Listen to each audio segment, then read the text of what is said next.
Chapter 151, Chapter 147 The Name Apocalypse, Nautilus. 2. The nuclear industry is being actively developed, and soon they will be able to build the first generation of nuclear reactors.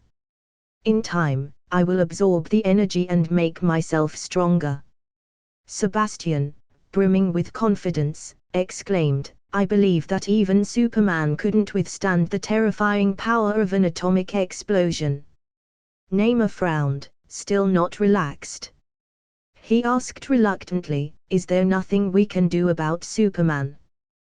The golden trident, the symbol of Atlantis kingship, is still in his hands, and if we can't get it back, sooner or later, more rebels will come forward. There are other means to do this. Sebastian pondered for a moment, hesitantly said, legend has it that the first mutant in history was named Apocalypse. His physical strength was so strong that he was once regarded as a deity. As the long years were too boring, Apocalypse fell into a deep sleep. If I can find his whereabouts and get the way to reach the end of the evolutionary path from the hand of this great god and break the restrictions of the mutant species, I may be able to defeat Superman.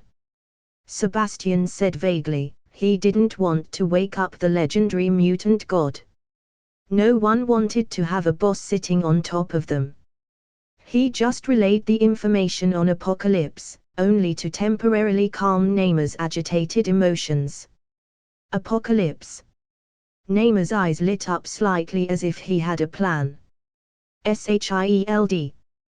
Headquarters Building, Washington, D.C. Howard was busy in Lab Number 1. A chicken's nest-like messy hair and heavy dark circles under his eyes indicate that he hasn't been getting enough sleep. So, is this what you got? Luke said with his arms over his chest, looking at the model in front of him and frowning, a smaller version of a nuclear reactor. That's right. Although the Tesseract doesn't respond to my various stimulation methods, just like a goddess who stands high above me, never paying attention to the various ordinary pursuers, I am not without any gains. Howard looked tired but excited. He spoke in a fierce tone, I wanted to use the magnetic constraint to realize nuclear fusion, to release the massive energy from the nuclear fusion reaction of the protium and deuterium contained in seawater under specific environmental and ultra-high temperature conditions. This is the inspiration given to me by the Tesseract. But I soon discovered that the magnetic field that binds the plasma, although not afraid of high temperatures, is very unstable. And plasma loses energy during the heating process. Howard paused, as if thirsty, and poured himself a glass of water.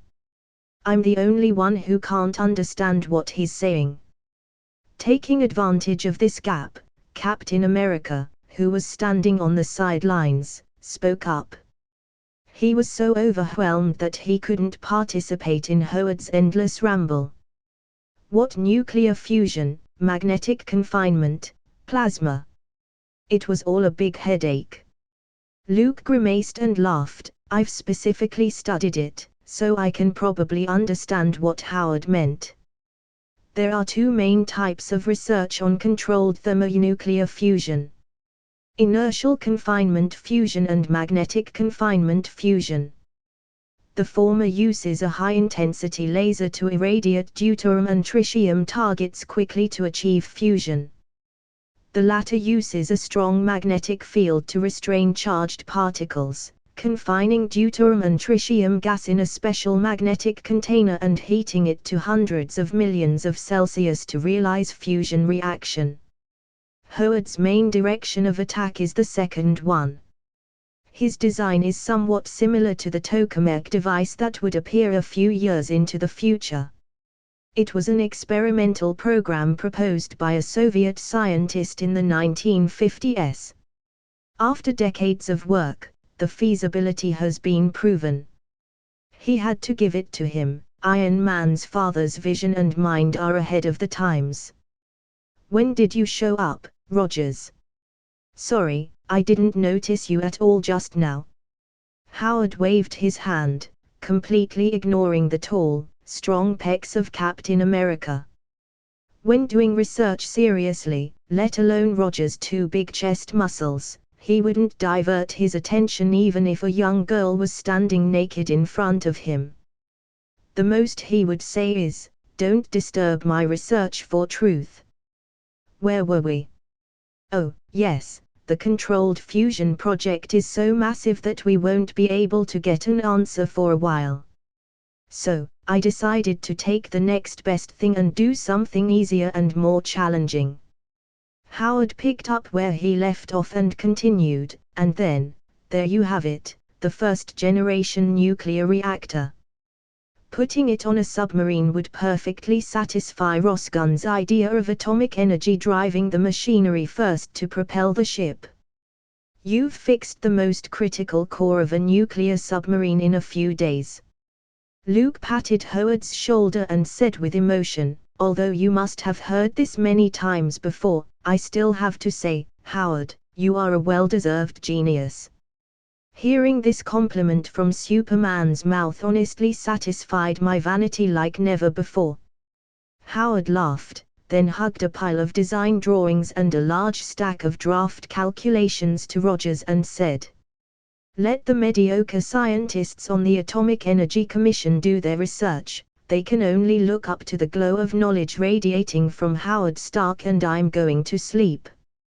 "Wait, as the first nuclear submarine, don't you want to give it a name? You're perfectly qualified to do so." Luke remembered. "Ah, good idea. Let's call it the Nautilus. I like Verne's 20,000 Leagues Under the Sea, and I like Captain Nemo even more." Howard paused and answered. Then he walked into the lounge and slammed the door shut. Before long, the two men standing outside heard snoring. "The guy is exhausted." Luke smiled and looked at the model of the nuclear reactor. He couldn't help thinking of Iron Man's arc reactor. It doesn't look too far away. Weekly mass release tilde. Every 300 power stones equals 1 extra chapter tomorrow. Take it to number 1 power rank, and you will have 2 more extra chapters. Though I am sure you will fail miserably, LMAO. Comment. 30 comments. Vote. Chapter 152, Chapter 148, Silver Fox and White Queen, a pair of beautiful sisters. Don't join asterisk asterisk asterisk asterisk asterisk asterisk asterisk. It's the end of the month. Extra chapter coming after half hour. Howard ran to sleep and refreshed himself. Luke packaged and sent the model of the nuclear reactor, as well as the design drawings and calculation drafts, to the Atomic Energy Commission. The guys at the Navy Department will be thrilled when they receive it. Admiral Hyman Rickover of the Bureau of Ships has long proposed that nuclear reactors be placed in submarines. In this way, the huge defect of poor endurance caused by electric propulsion could be avoided. The submarine can also be used as a missile launching pad, making it a deterrent weapon with an extremely important strategic role. The only problem is that there were various technical problems. As a result, this idea could only remain on paper for the time being. Luke knew very well that in 2 years, Admiral Rickover would get consent from the Atomic Energy Commission and the Navy Department. Appointed as the head of the Nuclear Power Department of the Bureau of Ships and the chief engineer of nuclear submarine engineering to start constructing nuclear submarines. The appearance of Atlantis, and the presence of Howard, only accelerated this period of history.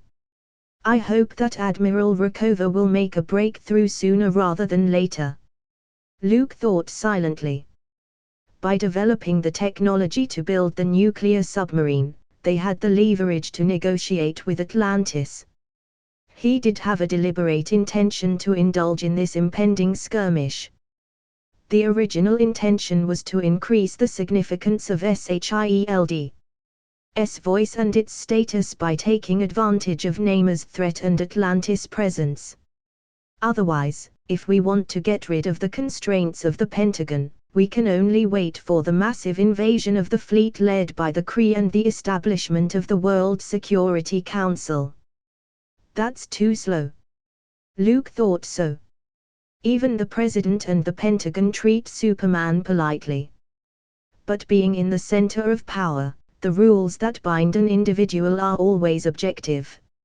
Therefore, Luke wanted to take advantage of the emergence of Atlantis, regard this marine civilization as external pressure, and force those who are wary of him to take the initiative to open the heavy shackles on SHIELD.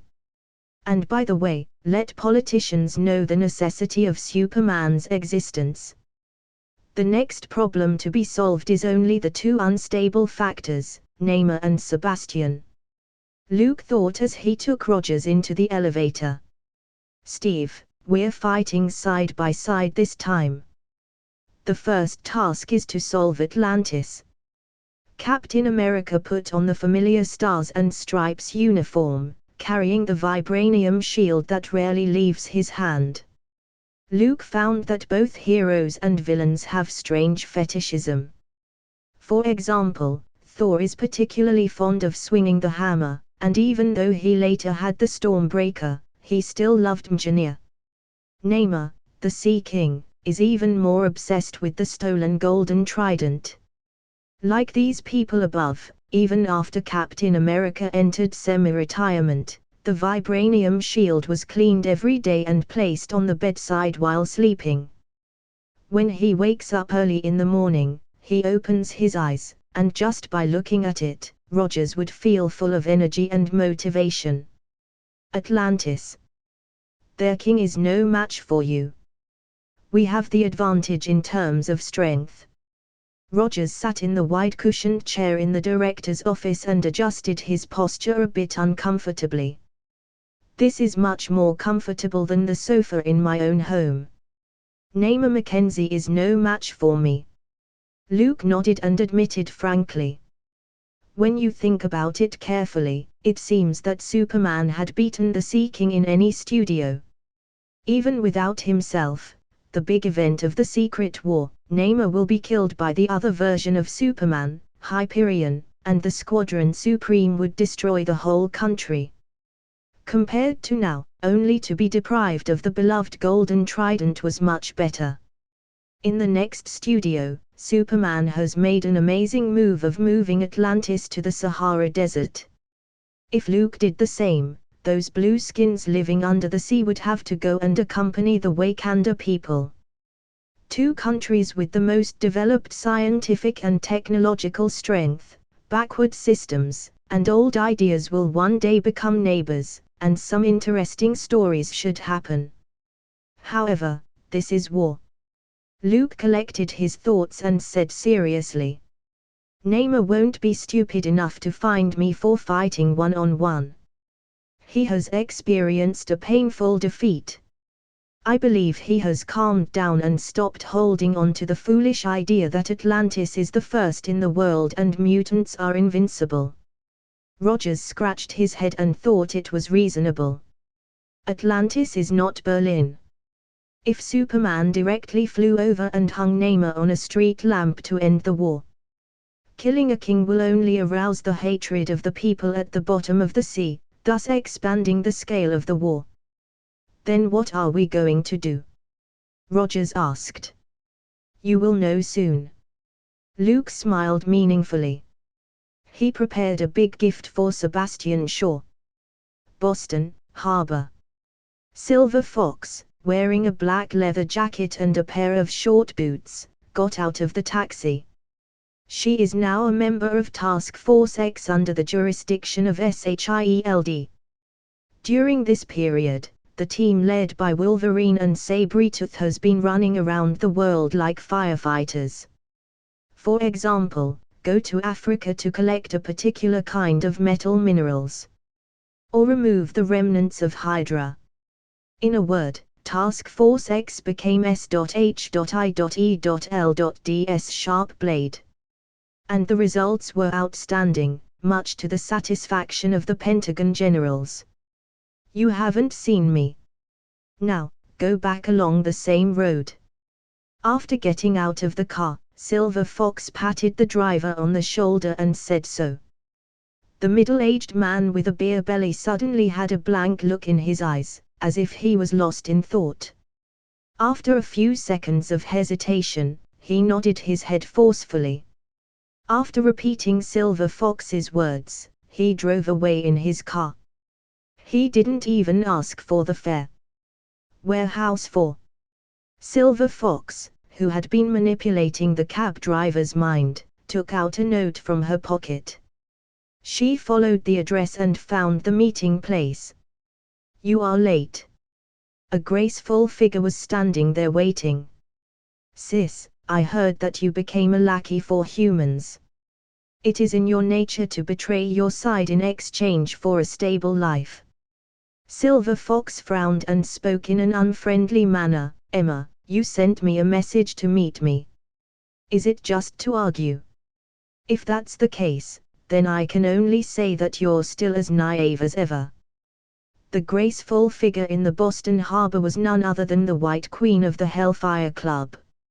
She was wrapped in a black waterproof suit, carrying an odd helmet that served as a breathing apparatus, and her hair was wet as if she had just finished swimming or surfing. "Ha ha, I thought you would be more excited and happy to see your sister that you haven't seen in years." The White Queen hugged her arms around her chest. Her voice went cold. Comment. 16 comments. Vote. Chapter 153, Chapter 149 Scheming, Nasty Heart. Do not join Patreon. This is the end of the month. Also, we have a bad news. We'll be sharing with your guys soon. Here's the promised extra chapter. Emma, the White Queen, and Silver Fox, her sister, were born in a wealthy family in Boston and grew up with a silver spoon. However, being a young lady of a rich family wouldn't always lead to happiness, at least the White Queen didn't think so. Her father was a ruthless capitalist who never showed much affection for his family. As far as she remembers, the White Queen never went to an amusement park as a child and never received a single compliment. Moreover, the relationship between the parents wasn't good. There were often fights and arguments. Blame each other, find fault with each other, curse each other, it all filled the empty and cold luxury apartment. As we all know, family education will affect a person's character. Emma was rather withdrawn as a child, did not like to talk to others, and had very few friends. If there's one thing worse than having an incompetent father, it was an alcoholic, drug-addicted, cheating mother. Such a bad environment, living in it will only feel depressing. Therefore, Emma, whose heart was closed, awakened her mutant ability very early. Like Professor Bald-Headed, she could read the thoughts of people around her, feel their emotions, guide and control them. Moreover, she can also shift into diamond form, making herself dazzling and surprisingly resistant. This was only discovered later. With her telepathy, Emma soon became one of the most popular girls in school. Because everyone who talks to her is amazed at how well she understands them as if they were friends from a lifetime ago. Even the little secrets and hobbies were clear. For Emma, this was a very pleasant and relaxing time. She had more and more friends at school and was deeply loved by teachers and classmates. Her grades were getting better and better, relying on mental ability to cheat. Gradually, Emma created a perfect girl image with excellent academic results. If the story goes on like this, the life of the White Queen would probably become a Mary Sue romance book. Unfortunately, happiness was often short-lived, followed by bad luck. Soon, Emma lost control. A large number of thoughts and emotions poured into her mind, causing her great distress. In addition, the occasional reading of other people's thoughts and entering the consciousness without mastering the strength lead to the target's unconsciousness or disordered thinking, resulting in impairment. With guilt and remorse tormenting her fragile heart, it didn't take long for Emma's life to turn into a mess. After a series of shocks and changes, she chose to leave her family in Boston and started to wander alone. Then, Sebastian Shaw found her and invited her to join the Hellfire Club. "I heard you left that cold place afterward, too." The corners of the White Queen's mouth tilted up with a slight smile and said, "Tell me, dear sister, how did you feel when you discovered that you could sense the fluctuations of other people's thoughts and read those complex and changing emotions?" Silver Fox was silent for a moment and whispered, "Honestly, it was a terrible experience. It would make you lose faith in human beings, both men and women. I never knew before that Jenny, who often played with me, secretly envied me for having a rich dad, called me a little bitch, and spread rumors that I was having an affair with many boys. I didn't even know that Johnny, who looked so polite and refined, only wanted to get me into bed sooner, full of dirty and disgusting images, and to brag to others that he succeeded." Speaking of the past, Silver Fox looked at her sister, who had left home long ago, and said sincerely, "Emma, I finally understand what you did before. You can tell me. Before becoming a mutant, did you understand the pain?" The White Queen interrupted without courtesy and a cold expression on her face. "Silver Fox is much better than her. It was difficult to control her abilities before. Once she masters them, it would cause big problems. The opponent's ability to tamper with consciousness through contact and psychological suggestion doesn't risk losing control." This is the end of today's episode of Nostalgia. After taking a few deep breaths and getting back to normal, the White Queen turned her head and said, "I invited you here today to inform you to leave SHIELD as soon as possible. In a week at most, Atlantis will launch a full-scale attack, starting with landing on the Atlantic coast. Superman is really powerful, but he can't stop Atlantis by himself. Those blue-skinned people on the seafloor, with advanced scientific and technological strength, have assembled a terrible army. Anyway, you should quit SHIELD. With a mutant identity, you won't be in any trouble even if Atlantis wins." The young White Queen warned with a serious face. Silver Fox thought about it for a long time and shook her head. The original intention to persuade her sister to give up the darkness and turn to the light had already disappeared. After all, both sides hold different opinions about who was in the right. "Then you're on your own." When the White Queen saw her sister hesitating and didn't answer, she left with these words. She was disappointed and angry with Kayla. Silver Fox, who was a mutant, but she couldn't see the way forward. If Atlantis and mutants join forces, why would it matter if Superman was strong? A single person wouldn't be able to resist a big tide. 40 minutes later, clicking heels sounded as Carter pushed open the door of the director's office. Silver Fox met her sister. The female agent threw a thick envelope on the table, and a stack of photos slipped out. Although some were vague, you could still see the figure and appearance of two people. "Bingo!" Luke, leaning back in his seat, snapped his fingers, looked at Rogers, and said, "This is the surprise I was preparing for. Write a confidential report on today's meeting, and then accidentally leak it out. Remember to add photos." Carter nodded. When she knew that Kayla, the Silver Fox, and the White Queen were sisters, she asked someone to spy on her. She was prepared to search for the whereabouts of the Hellfire Club, but she didn't expect things to change so quickly. The current situation had risen from the contradiction between human beings and mutants to the small-scale war between the land world and marine civilization. Would Sebastian Shaw believe it? The White Queen, Emma Frost, is an important club member, second only to him. Carter asked hesitantly. What's more, a few photos can't prove anything. It's enough to plant a seed of doubt.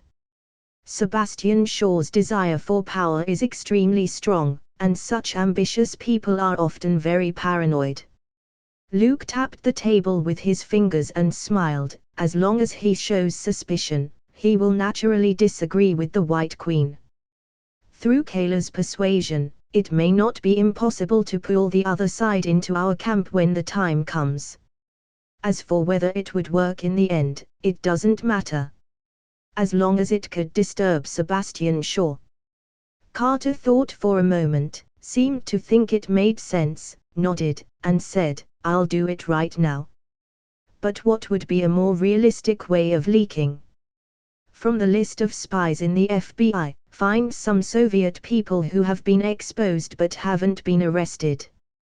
Since Leviathan and Red Room, both of whom are in contact with Hydra, I believe that they would also keep in touch with Sebastian Shaw. Luke replied without thinking much.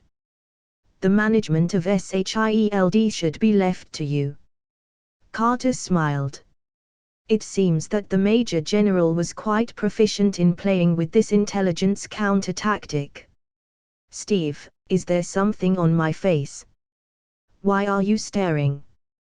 When Carter left the office, Luke found Rogers looking straight at him. Perhaps after losing Bucky, Captain America pinned his feelings on himself.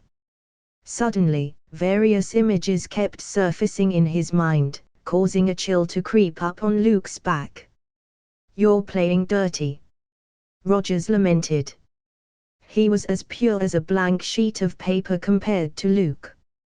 Comment. 34 comments. Vote.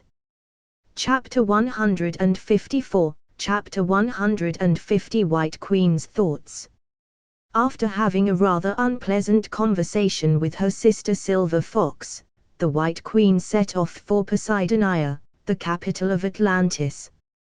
As a member of the Hellfire Club, a compatriot of King Namor, she was given a shuttle submarine that only robed nobles could ride and travel freely under the deep sea.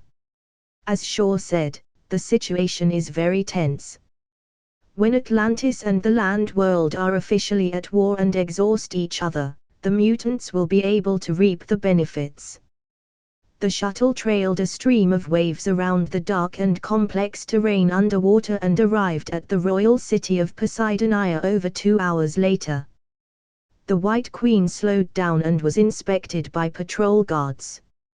Through the semicircular window of the cockpit, she saw a large number of marine life gathering to form an orderly and strange team. The King of Atlantis was nominally the ruler of the 4 oceans and the master of the 7 seas. It isn't an exaggeration to say that millions or tens of millions of troops could be assembled with a single command. The land world wasn't united, as an open palm, but Atlantis was like a clenched fist, with all its strength concentrated in one place. The White Queen remembered Sebastian Shaw's words with some deep thoughts. This blue planet, where life is nurtured, has far more oceans than land. The vast bodies of water, which covered about 70% of the Earth's surface area, are home to an untold number of marine life. After Atlantis sank and fell, the population dropped by 2/3, and only after 10,000 years of development did it return to its normal level. Their army wasn't big, and the so-called numerical advantage relied more on harnessing marine life. Living in the deep sea all year allowed Atlanteans to develop the ability to breathe underwater and to see at night. They have a natural affinity to sea creatures and carry an aura of +10 charisma. Those who are gifted will be able to communicate with them, ride with them, become sea knights and join the King's Guard of Poseidonia. Not only that, but the White Queen also learned that the collapse of Atlantis had left many of the original kingdoms scattered, forming tribal settlements, such as killer whales, seahorses, and hammerhead sharks, to name a few. These marine tribes, after several battles, now recognize the laws of Atlantis and obey the king's orders. Can one man stand up to a massive attack by a nation's army? The White Queen shook her head. It was because she couldn't see the possibility of the land world winning that she ventured to contact her sister in S.H.I.E.L.D, hoping that the other party would leave the center of the storm. Sebastian Shaw has recently been rallying fellow members of the Hellfire Club, growing at an unprecedented rate. The other side also tried to feed the young mutants, who joined the group, a rather extreme racial narrative. It was almost as if he only changed a few keywords of the Third Reich's theory, then spat them back out. This made the White Queen feel a little worried, as she had disagreed with the extremist acts of racial extermination and genocide. I hope it doesn't come to that. Arriving at the ramp in the western part of Poseidonia, the White Queen put on a strange helmet equipped with a breathing apparatus, opened the hatch, and stepped down. "Shaw wants to see you." A young man with dyed red hair whistled as he walked by, wearing a waterproof suit and a breathing apparatus needed by land people. Pyro, a young mutant who can control flames. The White Queen glanced at the other and frowned slightly. Intuition told her that there seemed to be something wrong with the atmosphere. Normally, when they see her, these newcomers would have a respectful attitude. In the Hellfire Club, the core members were named after chess pieces. For example, she is the queen and Sebastian Shaw is the king. A brat like Pyro isn't even qualified to be a pawn. How dare he talk to her in that frivolous tone? "What is it?" the White Queen asked rhetorically. "I was out for a spin, I'm a little tired. If it's not something important, we'll talk about it later." "I don't know. Shaw asked you to go there as soon as possible, don't keep him waiting." The red-haired kid rookie grinned playfully.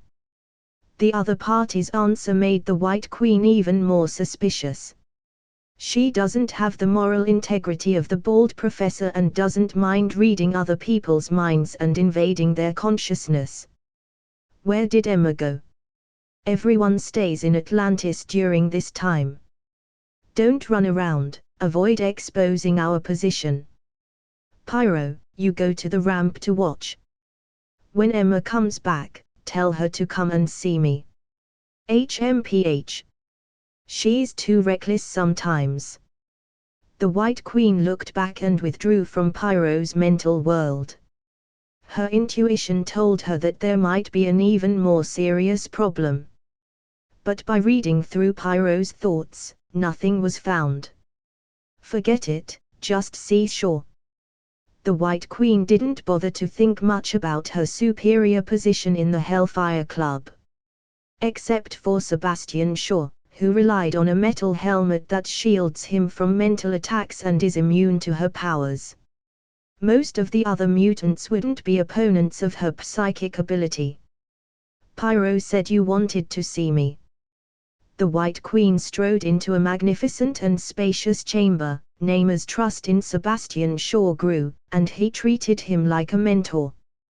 This made many of the senior leaders of Atlantis unhappy, believing that the king had betrayed his kin and thrown himself into the arms of mutants. Comment. 29 comments. Vote.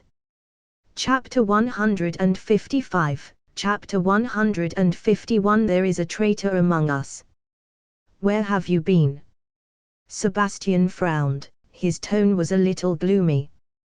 War is just around the corner, so it's better to stay put.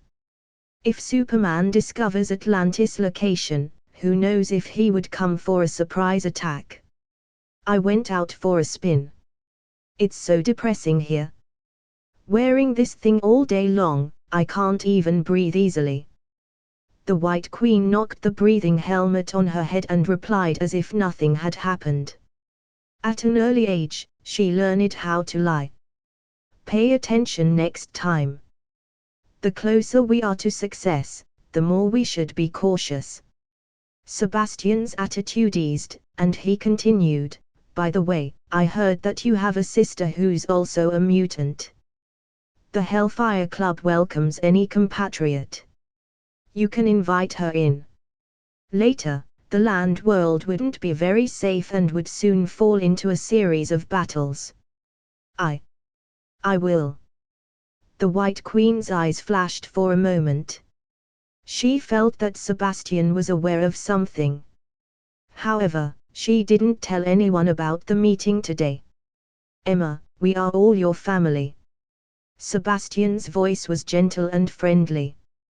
"We may not be related by blood, but we have a deeper bond, the same identity, the same genes. This is what is engraved in our bodies and can't be erased." The White Queen seemed to be moved. Her beautiful eyes gleamed as if she was tearing up. "I've always been very grateful to you, sure.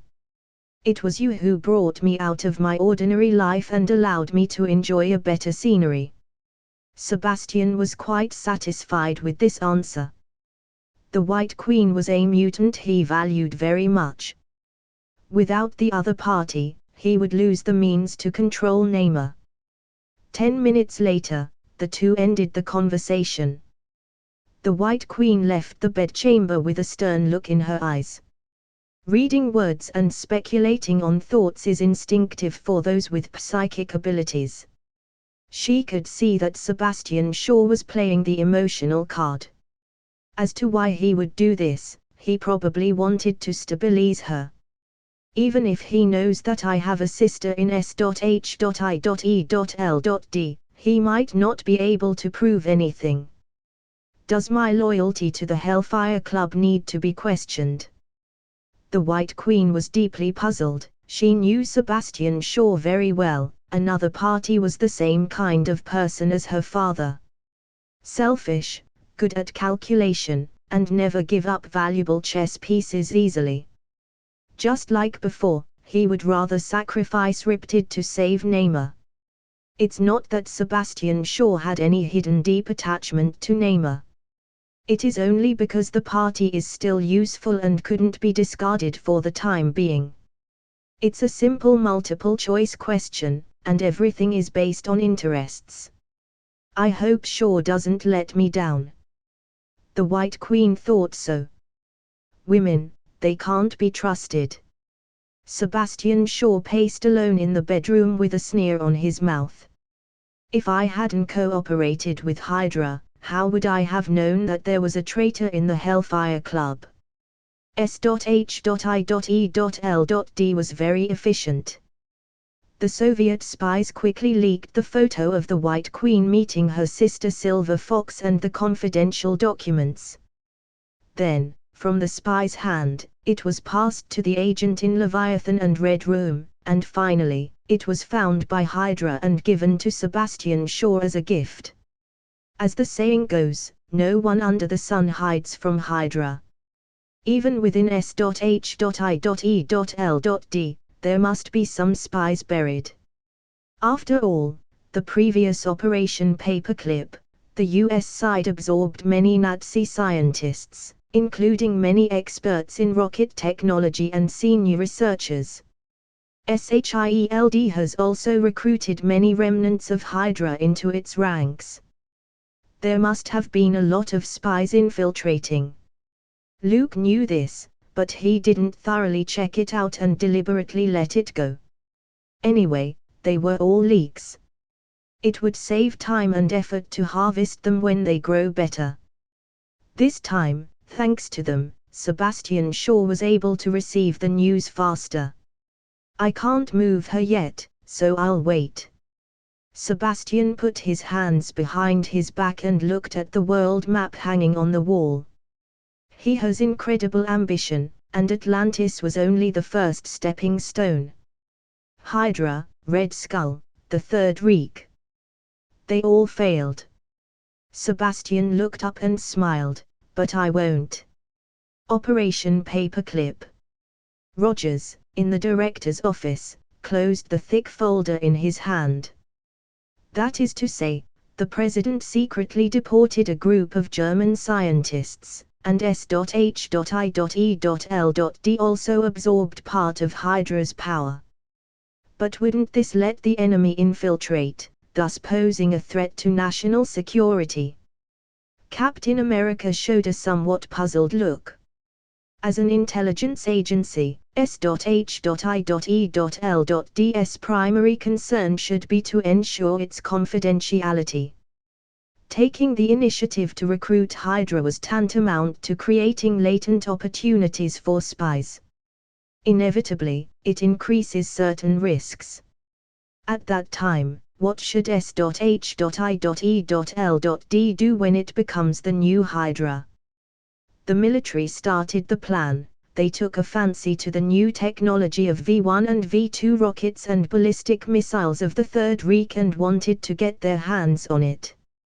Luke shrugged and said lightly, "The scariest thing in the 20th century is talent, and the new president understands this, which is why he approved of Operation Paperclip."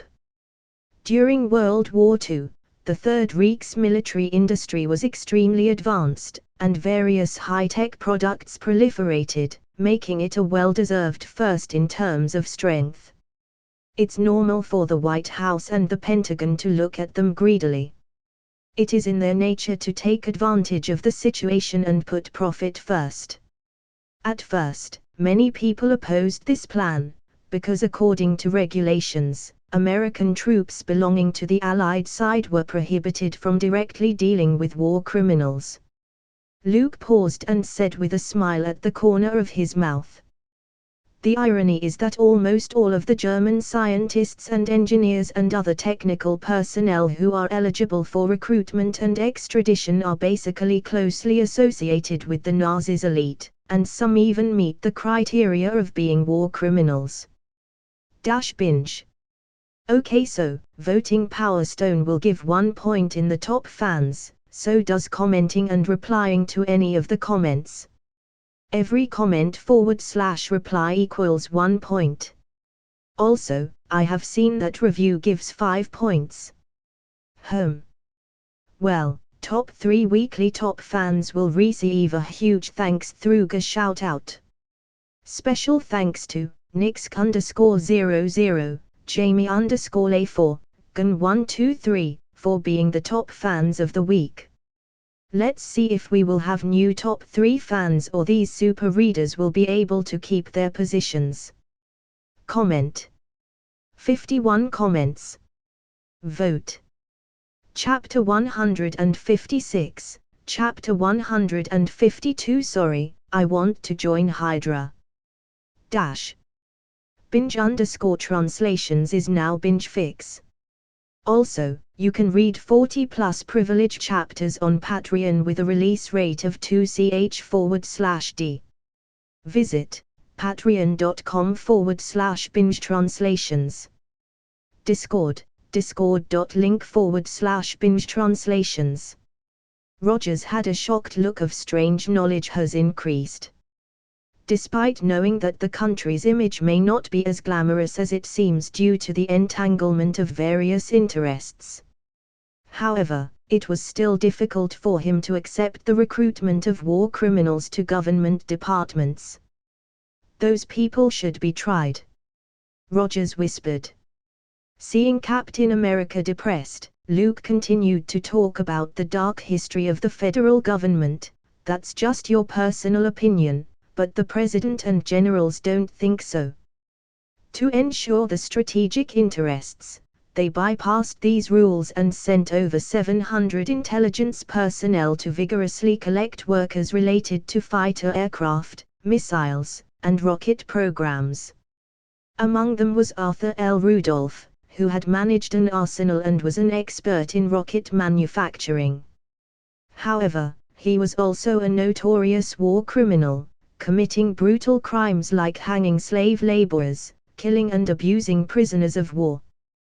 Wernher von Braun, the designer of the V-2 missile, is also a senior engineer with the Army's Directorate of Equipment Design and Research. He killed thousands of people in Britain and was a militant Third Reich activist. Luke was very detailed, and every word was like a sledgehammer, hitting Rogers in the heart. Steve, there is no absolute justice in this world. The country you are defending, or rather, the very spirit you are upholding, is not really that great.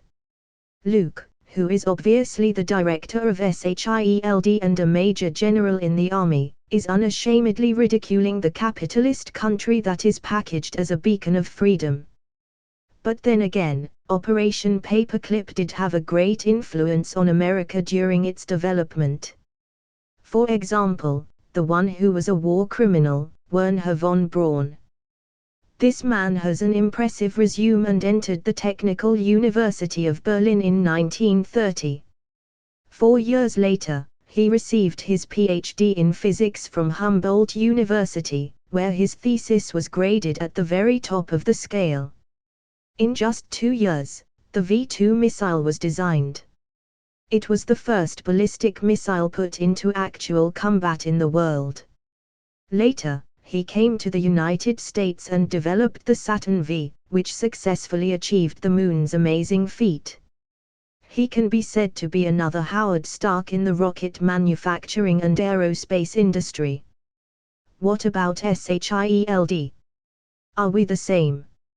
Rogers had some trouble accepting it and looked over at Luke, leaning back in his seat. Almost. Like Dr. Arnim Zola, he used to manufacture energy weapons for Red Skull, and now he works for SHIELD. Therefore, we let bygones be bygones for his previous crimes.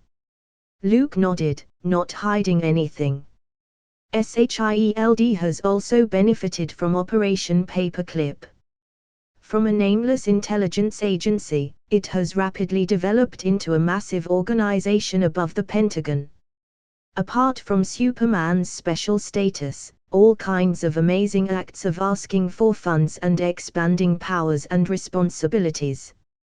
In a small part, it was also thanks to the generous help from Hydra. This old rival made the reorganized Strategic Science Reserve quickly complete the initial build-up. Don't be too obsessed with righteousness, kindness, and moral conscience, Steve.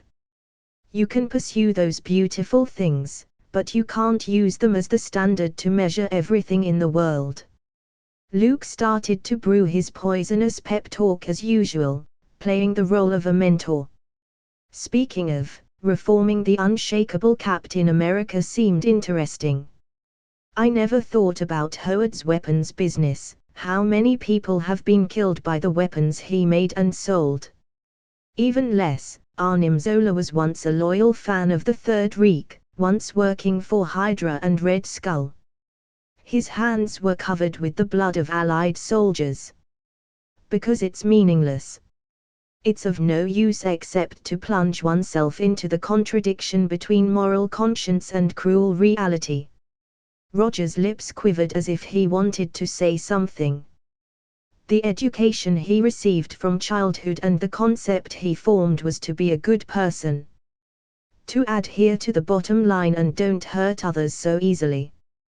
But Luke's words were like bullets that shattered Captain America's sturdy defenses and left him shaken.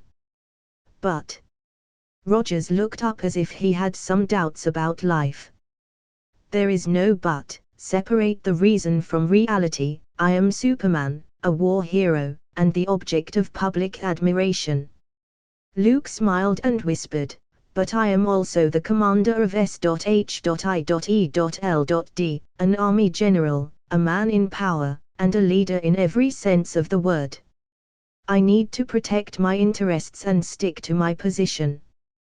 To this end, we even have to do some unethical bad things. These two identities together don't contradict each other.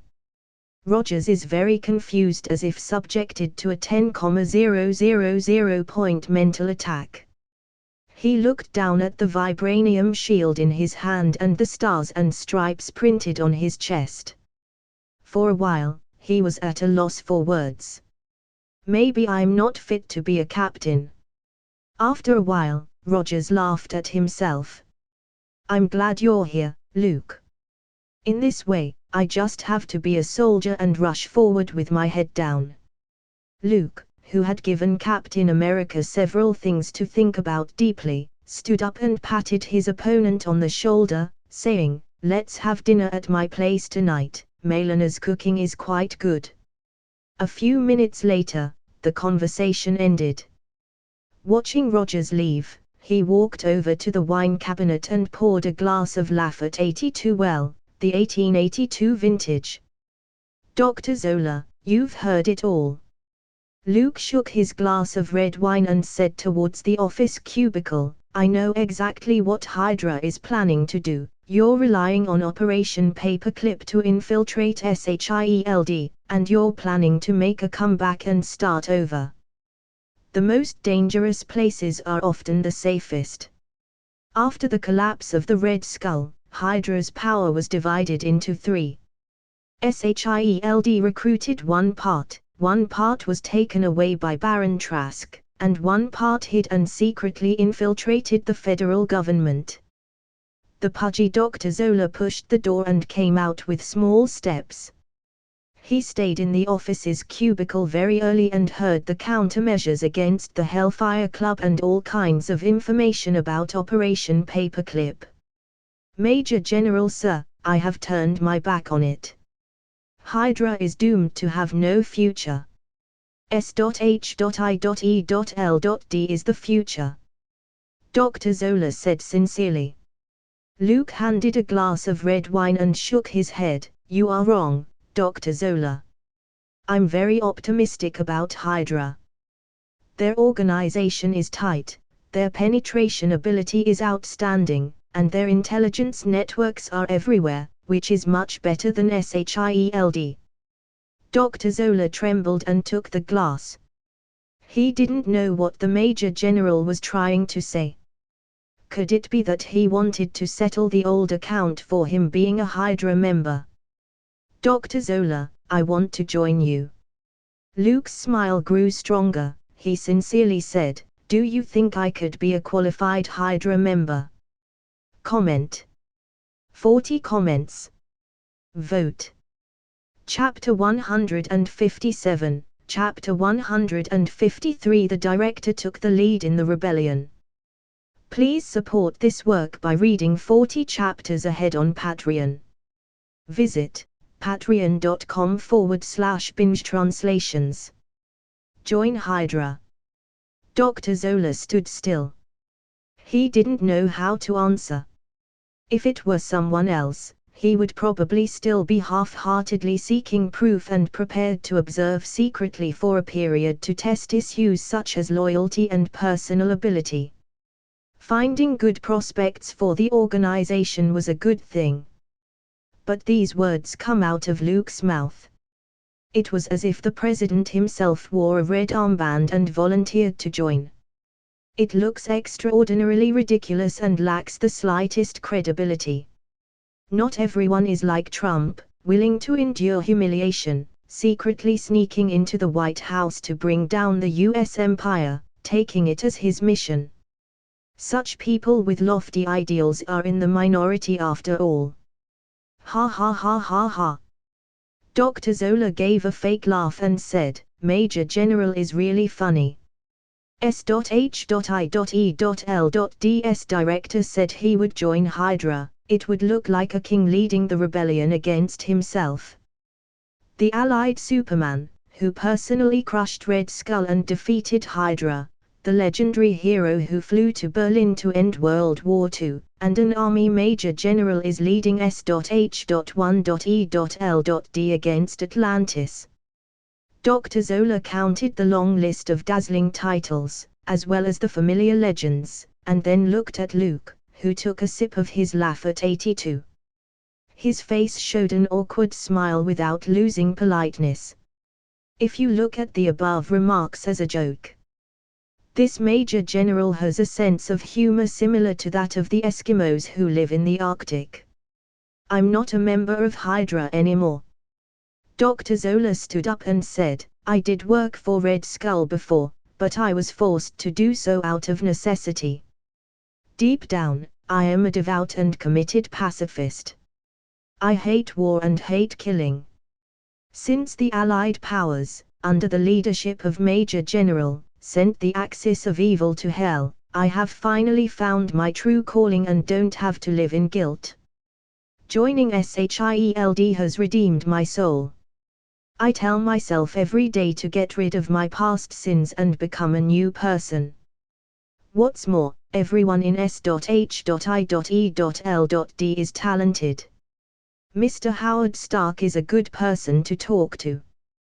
Compared to the present life, the time in Hydra was simply hell, it was so torturous. Luke couldn't help putting down his wine glass after listening to this sincere, heartfelt remark. It was worthy of the old Hydra that has lived for almost a century. His ability to bootlick could compete with the politicians in the White House. Dr. Zola, don't be nervous. When I said I wanted to join Hydra, I meant it from the bottom of my heart. Luke showed his signature affectionate smile and turned on his fooling people mode. You heard all those things I said to Steve just now. I am not on the side of the White House and the Pentagon, just as Hydra is not fully committed to helping the Third Reich rule the world. S.H.I.E.L.D has been seeking ways to get rid of the constraints from the country. The war with Atlantis is one of them. Are you a traitor? Dr. Zola held the wine glass with both hands. His eyes looked horrified. S.H.I.E.L.D director is starting a coup. No one would believe it if word got out. Dr. Zola frowned. This Major General is not really thinking of joining Hydra, is he? Red Skull's philosophy is too traditional, purely for the sake of power and ambition. But he has a saying I appreciate, there is no flag in the future. Luke patted Dr. Zola on the shoulder and whispered, the interests of the country are firmly tied to the politicians in the White House and the capitalist groups behind the scenes. I don't have to work for these people, nor do I want to be a tool or a weapon. That's why I'm going to join Hydra. I value the future of humankind more than wearing the stars and stripes. For a long time, you have used Operation Paperclip to infiltrate SHIELD covertly. Isn't that why you changed your face and resurfaced with a new image? So, think about it, what could be more effective than developing SHIELD into Hydra? Dr. Zola blinked and tried to sober up. However, in the face of Luke's persuasion, he felt it was justifiable and flawless. To this, the eloquent Major General wasn't surprised.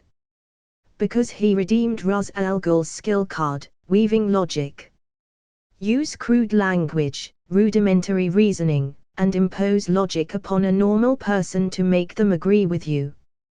The success rate depends on the target. The League of Assassins, led by Ra's al Ghul, is a villainous organization that sees humans as rotting muscles and necrotic veins that need to be cleaned periodically. Anyone with a bit of intelligence and some ability to think critically wouldn't consider such behavior reasonable. Except for Batman, Ra's al Ghul has successfully brainwashed many people. For example, Bane, daughter Talia, grandson Damian and so on.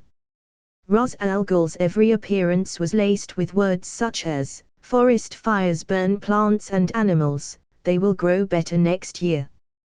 This ridiculous statement would force his logic on other people. I know that within the Hydra, there is a distant legend about the inhuman gods. But, do you really want to welcome back a monster from thousands of years ago and worship him as a god? Instead of believing in the so-called alien, worship me. Superman. Wouldn't a powerful being who can fly into the sky, flatten mountains and crush steel with his hands and feet fit the definition of God than an alien that no one even knows what he looks like.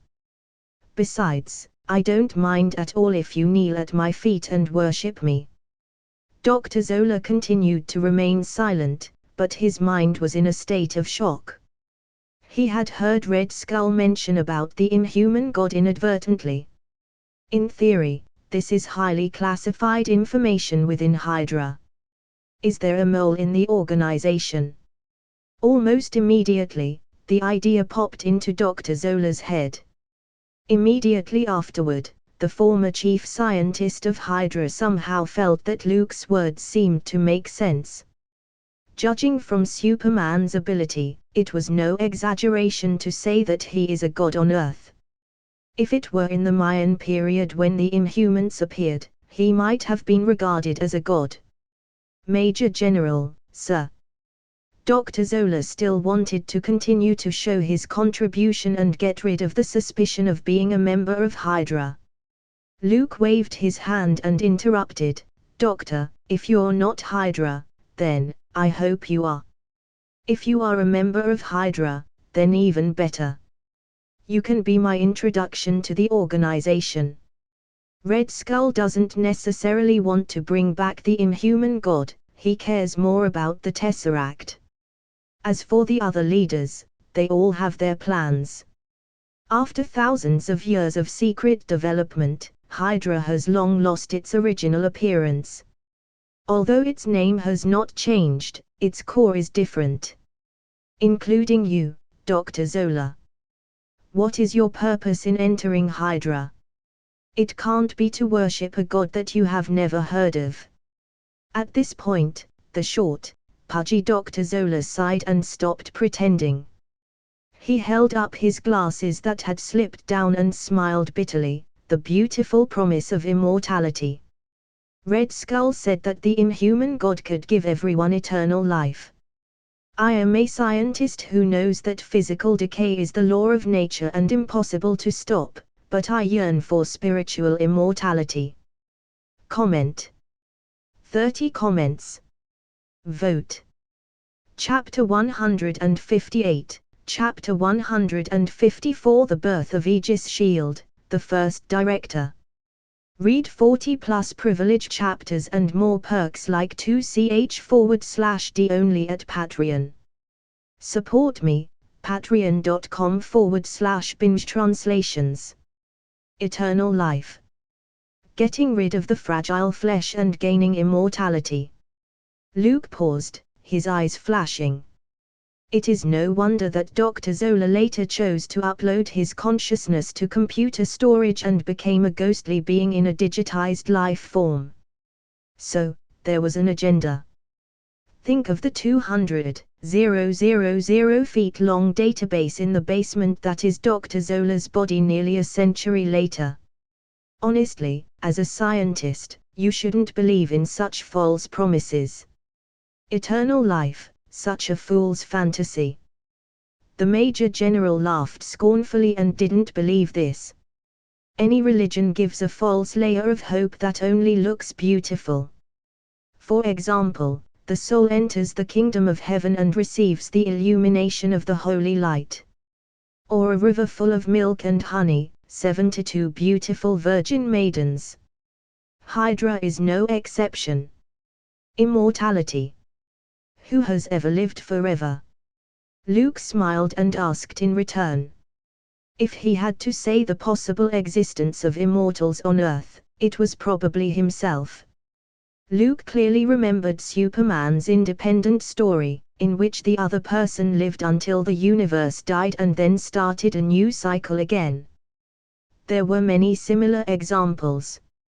For example, in DC 1 million Superman stayed in the sun for 1,500 years and became Golden Superman. And in Of Tomorrow Superman visited the Earth 5 billion years later to witness the end's coming. Time and life for a Kryptonian who continues to grow and constantly break through, may be a series of numbers, no big deal. If he could visualize it, Luke thought his head would be throbbing with +1 every second.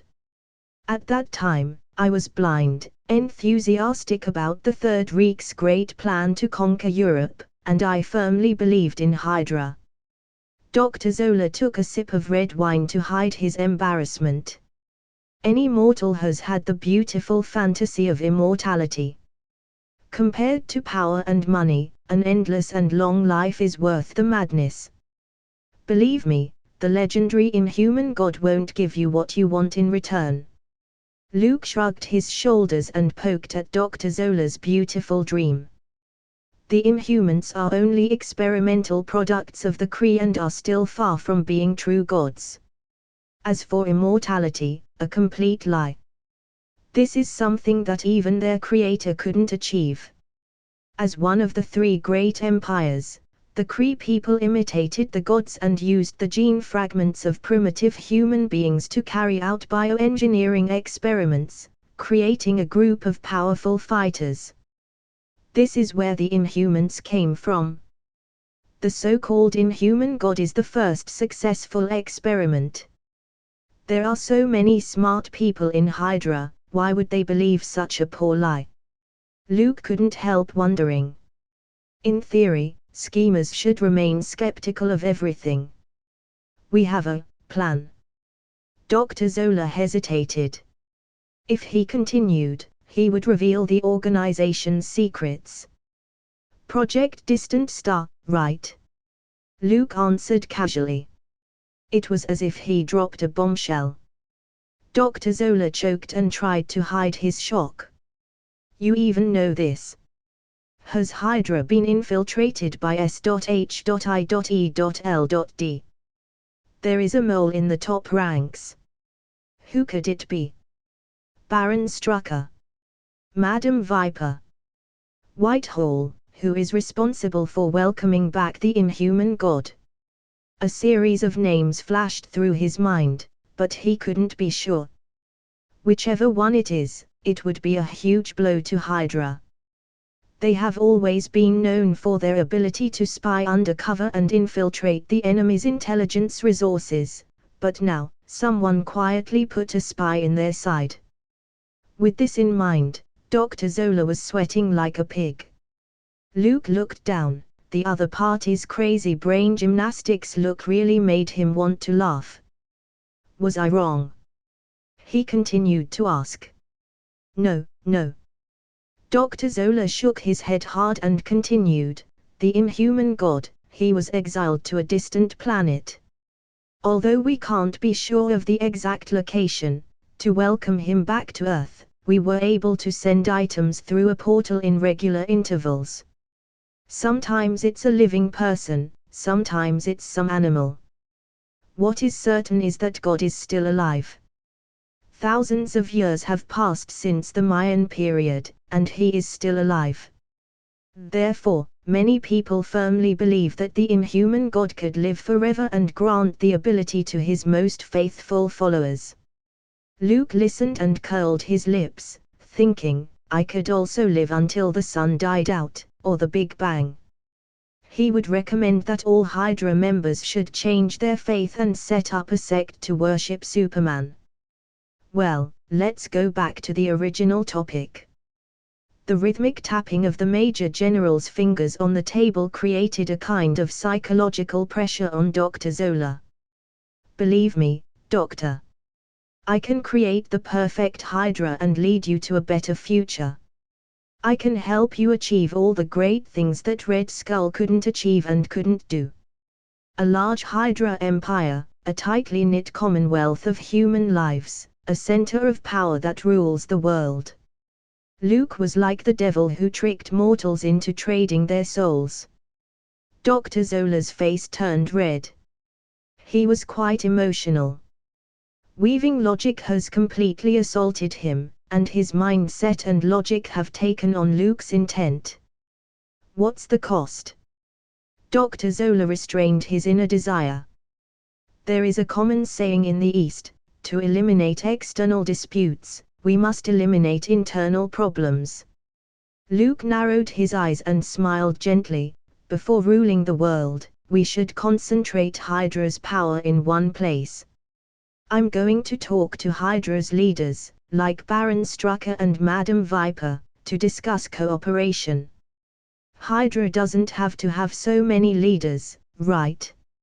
A basin of cold water instantly extinguished Dr. Zola's passion. He looked up at Luke and said with a trembling voice, "Major General sir, are you going to be the only leader of Hydra?" "What's wrong with that? It's like a business. I brought SHIELD into Hydra and should be elected as the largest shareholder and the CEO." Luke looked puzzled and asked, "Do you have a better candidate than me?" S.H.I.E.L.D is above the Pentagon's intelligence agency. Does this gift not carry enough weight? Dr. Zola was speechless, and his logic was in another mess. Hydra has more than one leader, like Red Skull. Like the hidden Baron Strucker. Madame Viper is active in Japan. Whitehall in Southeast Asia. And so on. There are 9 people in all. Even Red Skull, who had the third Reich at his disposal, wasn't the only Hydra leader at best, he was a spokesperson on the table. As a newcomer, Luke's demands were a bit too much and completely outside the realm of acceptable negotiation. If the other side can S.H.I.E.L.D, as Hydra's incubation site, becoming one of the central figures is no problem. As for the only leader, obviously impossible. If, as Major General said, would Hydra remain the same? Dr. Zola smiled bitterly. I'm afraid that SHIELD will just swallow it up. Luke thought seriously for a few seconds and continued with his forced logic, no organization can remain the same.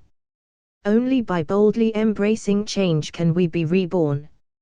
As for the question of who is the lead between Hydra and SHIELD, I don't think it's necessary to make such a clear distinction. Why don't we just call it Aegis Shield? I don't mind being the first director. Comment. 29 comments. Vote. Chapter 159, Chapter 155. Go and ask Major General Cavill. Get privilege access to 40+ advance chapters on Patreon with a release rate of guaranteed 2ch/d. Visit patreon.com/binge-translations. Luke's personal proposal on developing the S.H.I.E.L.D and Hydra family to build a human destiny community has been shelved for the time being. Dr. Zola didn't make such an important decision. The leaders who hide in the dark must not and agree. He was originally a faction belonging to Red Skull, and the remnants had already been divided up for S.H.I.E.L.D and Hydra, so basically, nothing remained. As Dr. Zola said before, I quit the organization, turned my back on the dark, and now I just want to be a good person. To some extent, it was also true. After all, the leader ran away to outer space, and the Third Reich almost died. There weren't many minions who were obedient to him. Life was already miserable to this point. What else is there to do in Hydra? Following S.H.I.E.L.D honestly and hugging Superman's thigh was the better way. General Cavill, I don't have any opinion on the formation of Aegis Shield.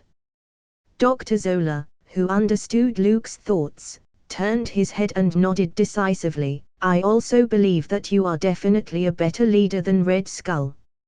If S.H.I.E.L.D needs it, I can immediately provide the location of Baron Strucker, who's also one of the leaders of Hydra. Other leaders, such as Madame Viper, are far away in Japan. Whitehall's whereabouts are always hidden. It's difficult to find them for now. I may not be able to help you. Besides, Baron Strucker contacted me not long ago. This person has secret contacts with Atlantis and the Hellfire Club. Most likely, he's also one of the forces behind this war. Dr. Zola is worthy of being an old Hydra member who would sell out his teammates without hesitation. Anyway, they weren't in the same faction and had no friendship with each other. I will take time to go to Moscow in the future. If I meet Baron Strucker, I will talk to him properly and discuss the merger plan for Aegis Shield. Luke smiled kindly. He didn't think the other party would refuse his request. The Baron is a wise man. I believe he's willing to make his due contribution to building a better future for humankind. Dr. Zola quickly chimed in. It wasn't without reason that this pudgy scientist could stay beside Red Skull for so long and sit at the top. At least, his skill of observing and reading the situation was no worse than Luke's former number one bootlicker, Alessandro Casa. Dr. Zola, today's conversation. Luke got up and picked up the glass of red wine on the table. Major General Cavill asked me to come here, only to discuss the Woden's blood transformation project. There's nothing other than that. Dr. Zola was smiling and looked like he was on his way. Well then, cheers. Luke nodded with satisfaction. SHIELD has taken the first step in the great plan to form the Aegis Shield Bureau by successfully acquiring a stake in Hydra. With Dr. Zola as a referral, he believes that the seed that originally belonged to Red Skull will soon grow out. Yes, cheers. Dr. Zola raised his glass and said so. He had subconsciously wanted to shout Hail Hydra. Considering that he was turning his back on the dark and whitewashed himself, he forcibly swallowed it back. Hail Hydra. We will be on the same side in the future. Luke seemed to have seen through Dr. Zola's heart and directly said this famous line. The latter paused and quickly shouted, Hail Hydra. In S.H.I.E.L.'s office, the two of them clinked their glasses together. The scarlet wine sloshes out a bit. Side quests, arrival of a new era, the rebirth of Hydra. Requirements, be the only leader. Reward, unlock Kryptonian spaceship. Glancing at the updated quest list, Luke smiled. A week later. There are many cities along the Atlantic coastline. For example, Boston, Philadelphia, Miami, and New York were attacked by the Atlantis fleet. This is a sign of war. The assembled blue-skinned aquatic people, either riding large sea creatures or piloting shuttle-shaped flying ships, began to head towards land. Major General Cavill, what's your plan? In the Oval Office of the White House, the president couldn't bear the public opinion outside and the pressure to go to war, so he had to ask Luke for help. Other than Major General Cavill, who had accomplished countless miracles, he didn't know who else to trust. During this time, the Navy Department attempted to contact Atlantis forces, and several minor conflicts broke out between the two sides. Each time, it ended in a loss. As it turns out, it was nearly impossible for a carrier fleet to defeat Atlantis in the Atlantic Ocean. Even if the bombers were deployed to suppress the explosive force, it wasn't very effective. Atlanteans were able to dive rapidly when they saw something was wrong. Their high-pressure water cannons were incredibly powerful, and the fortresses they had built had their defensive water barriers, which even torpedoes couldn't break. Unless the White House can make up its mind to drop another atomic bomb. Otherwise, the situation of the next war didn't look optimistic. Mr. President, we shouldn't be dismayed. Luke was the first to speak out and reassure. The president, who had been in office for less than a year, looked much more haggard after just a few days. The National Guard has been evacuating and removing residents from cities near the Atlantic coastline to reduce casualties. This has caused a lot of discontents. The pressure of public opinion from the outside world was like boiling water. The Americans, who had just experienced a war, had no idea that they were going into another battle, so they naturally complained. Members of Congress were in an uproar, and the pro-war faction and the pro-peace faction met every day to ask if the other side's families were okay, as a matter of courtesy and cynical remark. As for the Pentagon, some people have suggested dropping a few atomic bombs to clean up the site. This shows that the impending war created a lot of pressure on the bald eagle, who liked to use its military dominance to coerce other countries in the future. Major General Cavill, I can't stay calm. As Admiral Nimitz said, if he knew where those blue-skinned guys were hiding, he'd drop a bunch of atomic bombs on them right now. The president smiled bitterly, indicating that he couldn't calm down. He felt that he hadn't slept for days.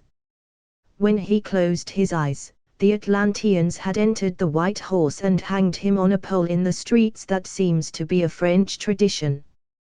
With all due respect, I'm afraid atomic bombs won't solve the problem. Luke punctured the president's last delusion and said in a deep voice, Atlantis Royal City, Poseidonia, is probably tens of thousands of meters below the trench, and the shock wave formed by the explosion wouldn't hurt them. Such great news. He took off his glasses and pinched his nose in silence. If even the atomic bomb wouldn't work, how likely was it that America would win? SHIELD hasn't been idle these days. We have hundreds of agents active in Boston and Philadelphia, gathering information on Atlantis. Seeing that the president was about to explode, Luke said promptly, the tactics of the Marine people should be to prepare to build forts along the coastline to form a solid defensive front and attack bases. The Atlantic people can't adapt to life on land. They could breathe underwater, but they can't stay in human cities for too long. Every once in a while, their troops will return to the coastal fortresses to replenish their weapons and hydrate. Comment. 33 comments. Vote. Chapter 160, Chapter 156 Enemy at the Gates, before the decisive battle. Binge. Snake Shield will now be Aegis Shield. Read 40+ advanced chapters with release rate 2ch/d only on Patreon. Visit patreon.com/binge translations. Doesn't this mean that Atlanteans can't go inland? Recently, the president, who was so anxious that his hairline started to move up, eyes slit up. He wondered whether it would be safer to move the White House to Chicago or San Antonio. There is no shame in a strategic relocation to preserve one's strength. Before the war starts, you're ready to move the capital and run. This move seems a bit familiar. Luke, who specially observed the facial expression of the president, was speechless for a while. All politicians under the sun were the same. Atlanteans must have a solution to this problem. They could take the coastline as a starting point, constantly build strong fortresses as a transit station, and steadily advance the front line. Once again, Luke ruthlessly bursts the president's bubble. Rather than expecting to be out of Atlantis' reach and difficult to access inland, it was better to seriously think about how to organize forces and carry out a defense. I forgot for a moment. Indeed, they could adopt such tactics. The president, whose dream was shattered and experienced the ups and downs of life in a few moments, was a little annoyed. What's even more annoying was, he can't get mad at Luke. Because, as things stand, the only chance to save the country and win the war lies with this Major General. Superman is humankind's last hope. Those strong fortresses built along the coastline with defensive water barriers are certainly able to supply the Atlanteans, but they are also obvious targets. Luke calmly analyzed the situation and continued, "It's entirely possible to send bombers to provide fire coverage while using carrier formations for small-scale disruptions." Before, S.H.I.E.L.D. seized several submarines from Hydra's hand. After thorough transformation, with the nuclear reactor designed by Howard Stark, they could be launched and put into service quickly. The winning percentage against Atlantis offense isn't as low as you might think. Hearing Luke say this, the president's heart settled down.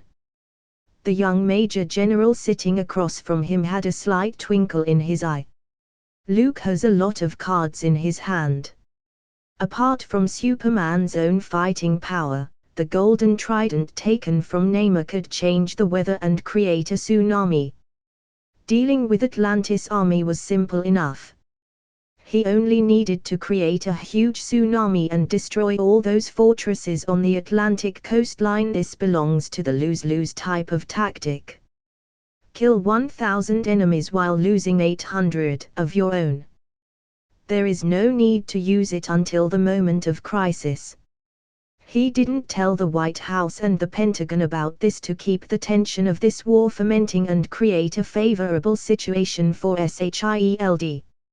As for a series of problems, such as the president not sleeping well, anxiety, hair loss, and baldness are beyond Luke's consideration.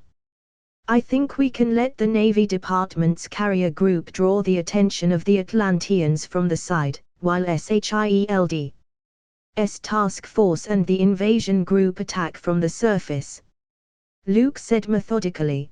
This calm, confidently poised and steady bearing seemed to inject a shot in the president's arm, and his anxiety slowly calmed down. In contrast, the many legislators on Capitol Hill, who are constantly arguing and disagreeing with each other, looked a bit ridiculous. The result for the Pentagon was even more disappointing. So many days have passed since Atlantis appeared. Neither the Navy Department nor the Army Department could develop a realistic plan excluding the dumb idea of abandoning the coastline and retreating to the inland cities. With this in mind, the president's eyes became even more eager as he looked at Luke. It was as if the drowning man had finally grabbed a lifeline. Major General Cavill is the pillar of the country. A true savior. He thought like this. Major General, feel free to ask for anything you need.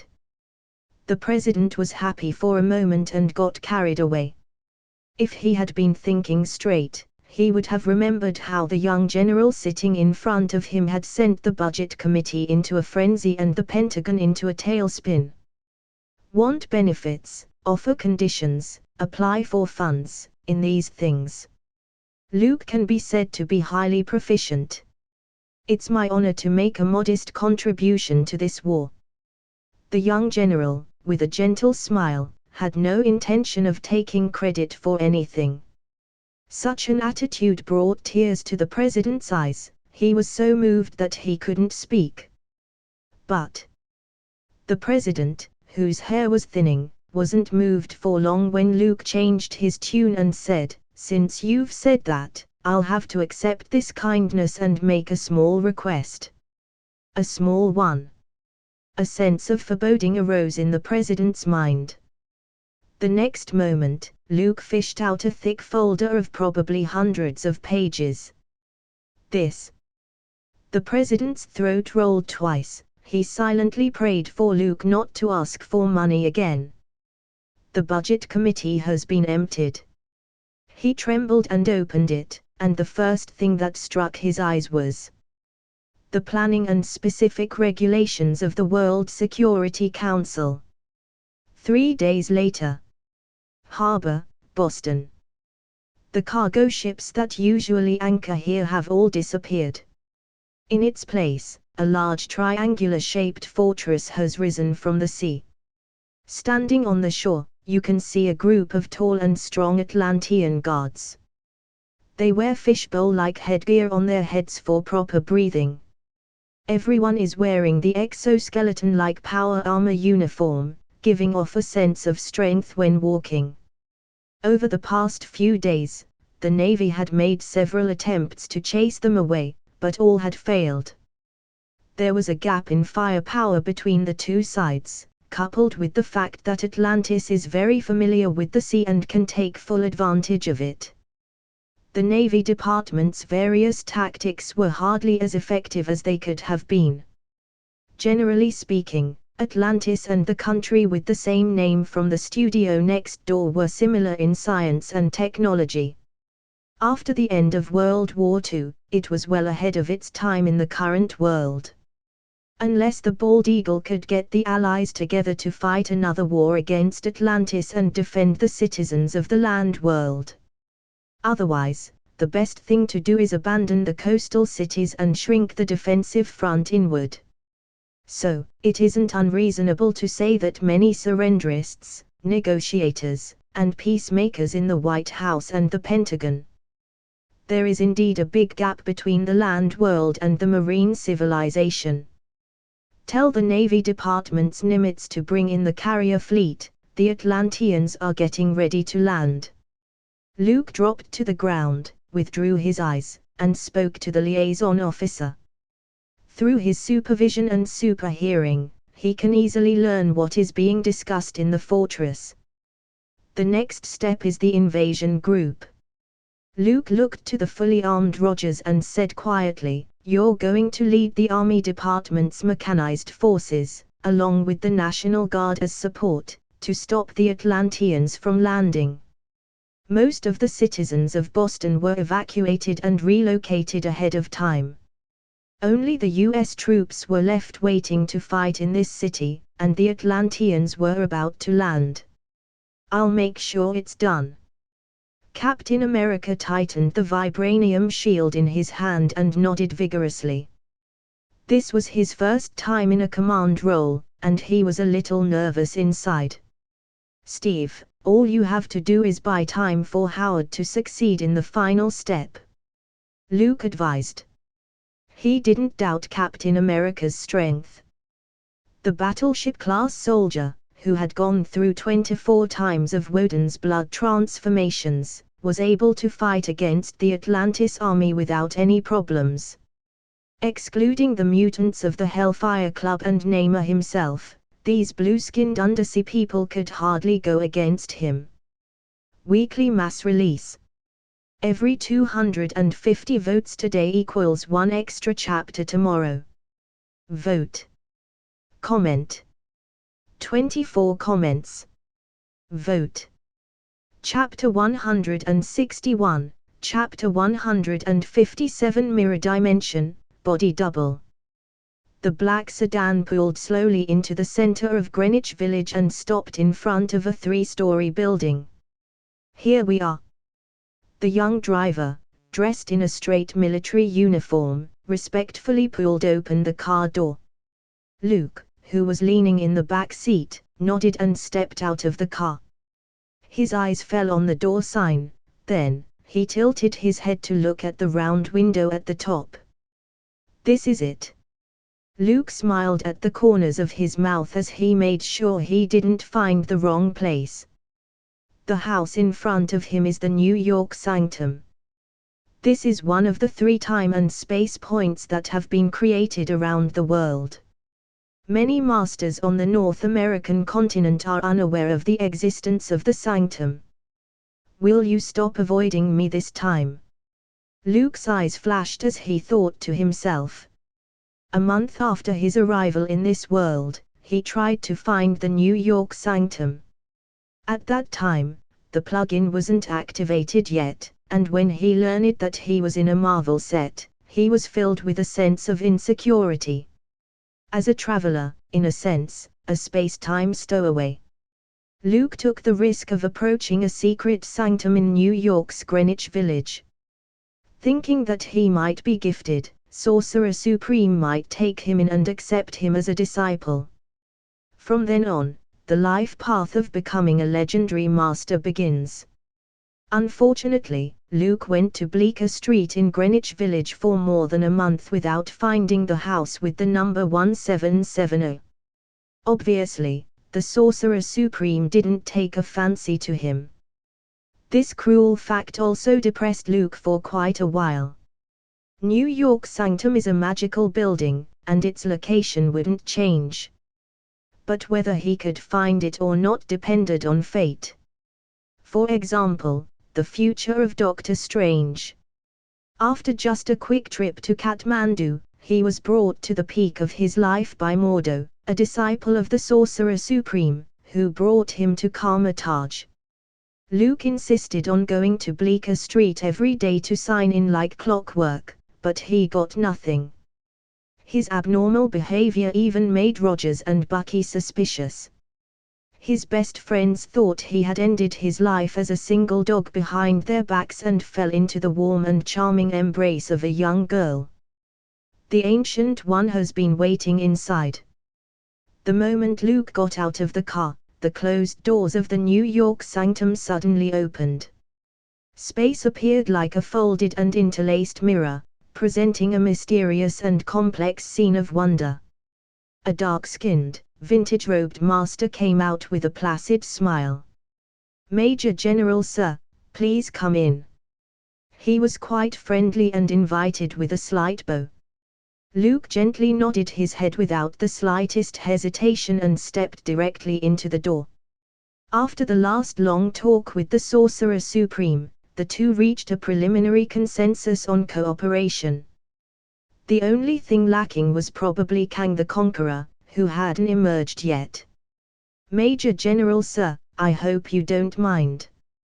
The Ancient One said she didn't want outsiders to enter the sanctum.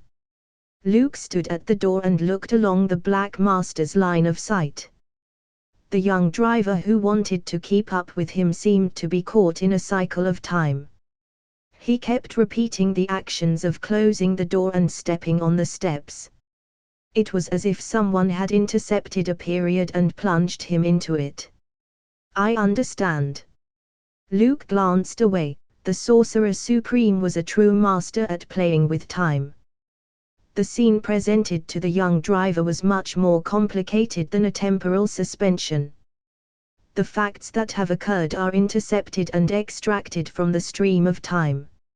As long as you are caught within it, you can't get out. As long as you were below the level of the All-Father, you might not even notice it. Luke wasn't surprised. The first Sorcerer Supreme, Agamotto, held the Time Stone for a long time and sealed it in a special vessel, applying countless spells for protection and acting as a magic weapon. Since then, the Ancient One, who had taken over the position, had the Eye of Agamotto and often played around with it. Manipulating time branches and conducting temporal suspension were trivial to her. Even if Sorcerer Supreme has the mirror dimension, dealing with my speed and anti-magic substitute, it wouldn't be easy. Luke entered the main door while playfully and silently and surveyed the interior layout of the sanctum. On the first floor were a living room and library. Several masters dressed in vintage robes, holding several heavy books, hurried past. They either look down and contemplate or frown. Thud. A loud noise. A few grey-headed and strong figures walked out. Each was clad in armor and carried heavy weapons such as axes and shackles. "Is this also a master?" Luke asked, tilting his head sideways. "Recently, the Hell Dimension hasn't been very peaceful. They are all members of the Order of the Holy Knights, specializing in the destruction of inferior demons that have infiltrated the main universe," the Black Master explained. Karmataj has a long-standing relationship with both secular hermitages and religious institutions. Luke showed a look of understanding. To put it more bluntly, they treat the knights and the church as tools. He followed the Black Masters up to the second floor, the living area with many guest rooms. It is worth mentioning that the walls are covered with gateway windows to the rest of the world. They show different scenes such as dense forests, mountains, and the sea, and there was also a brightly lit rotating mechanism next to them. Continuing on. The third floor is the most important area of the sanctum. It is used for placing and arranging magical items and meditation. Luke followed the Black Master and entered. It was reasonable to say that he, an outsider, wasn't qualified to step in. It's just that the Ancient One always didn't care about the small things, a stark contrast to the old-fashioned, strict Agamotto. Along the way, Luke saw many magic weapons that he thought were familiar. The most conspicuous thing is the cloak of levitation displayed in the glass cabinet. Doctor Strange's signature gear. They are all here waiting for their preordained master. The Ancient One, dressed in a new look, wearing white robes, was standing in a circular window. Then it looks like I'm not the one they're waiting for, Luke said with some regret. He also wanted to go along with some magic items. S.H.I.E.L.D's invasion team only had Superman and Captain America right now.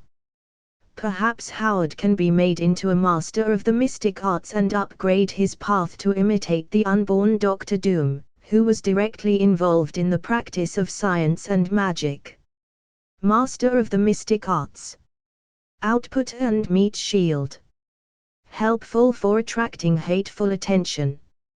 Major General, shouldn't you be in the front line when the war between Atlantis and the land world is about to start? The Ancient One smiled faintly. As you can see, the New York sanctum is of little help. The Hell dimension is invading, and we must focus on maintaining the temporal nodes. Luke shook his head. It never occurred to him that he should ask the Sorcerer Supreme to step in, to stop the crisis. Shout out to Nix_00, Gun1234 for being the top 3 top fans. And K40S_Sovereign for supporting with PS from day one. Comment. 15 comments. Vote. Chapter 162, Chapter 158 A Unique Magical Genius. Extra Chapter. The position of Kamataj and the Sorcerer Supreme had been clear from the beginning. Unless Atlantis intended to blow up the Earth, expecting the Ancient One to take the initiative to help was a pipe dream. They have never considered the human world. If not for that, the Shitori fleet wouldn't have invaded New York at all. The moment the portal opens, the Sorcerer Supreme could have sent the first wave of troops away easily. As for Loki's schemes and tricks, in front of the Ancient One, who has seen the official spoilers, it simply looked like a flawed and clumsy magic show. Ancient One, I visited the sanctum today, just to show you how a large, well-prepared organization can cope with a serious crisis. Luke walked to the round window and said confidently. In the sanctum, there were a series of protective measures to ensure internal security. For example, magic spells and magic traps were especially used to guard against possible intruders. In addition, the building has an ultimate barrier, the circular window with 4 streamlines in front of Luke. It's called Window of the Worlds and it is a powerful seal imposed by the Vishanti. It's very strong and can protect the sanctum from the ravages of supernatural forces and dark creatures. Therefore, the Sorcerer Supreme often stood here and observed the changes of the world. Major General, you still want to convince me to prove that as long as you are prepared in advance, you can nip all the crises in the bud. The Ancient One shook her head and smiled, clearly not thinking that Luke could do it. In addition to having a strong body, a master must also have a firm will. Otherwise, the cost of casting spells and the attraction of the dark dimension would drag them into the infinite abyss sooner or later. As the strongest among masters, how can the Ancient One be easily persuaded to change her mind?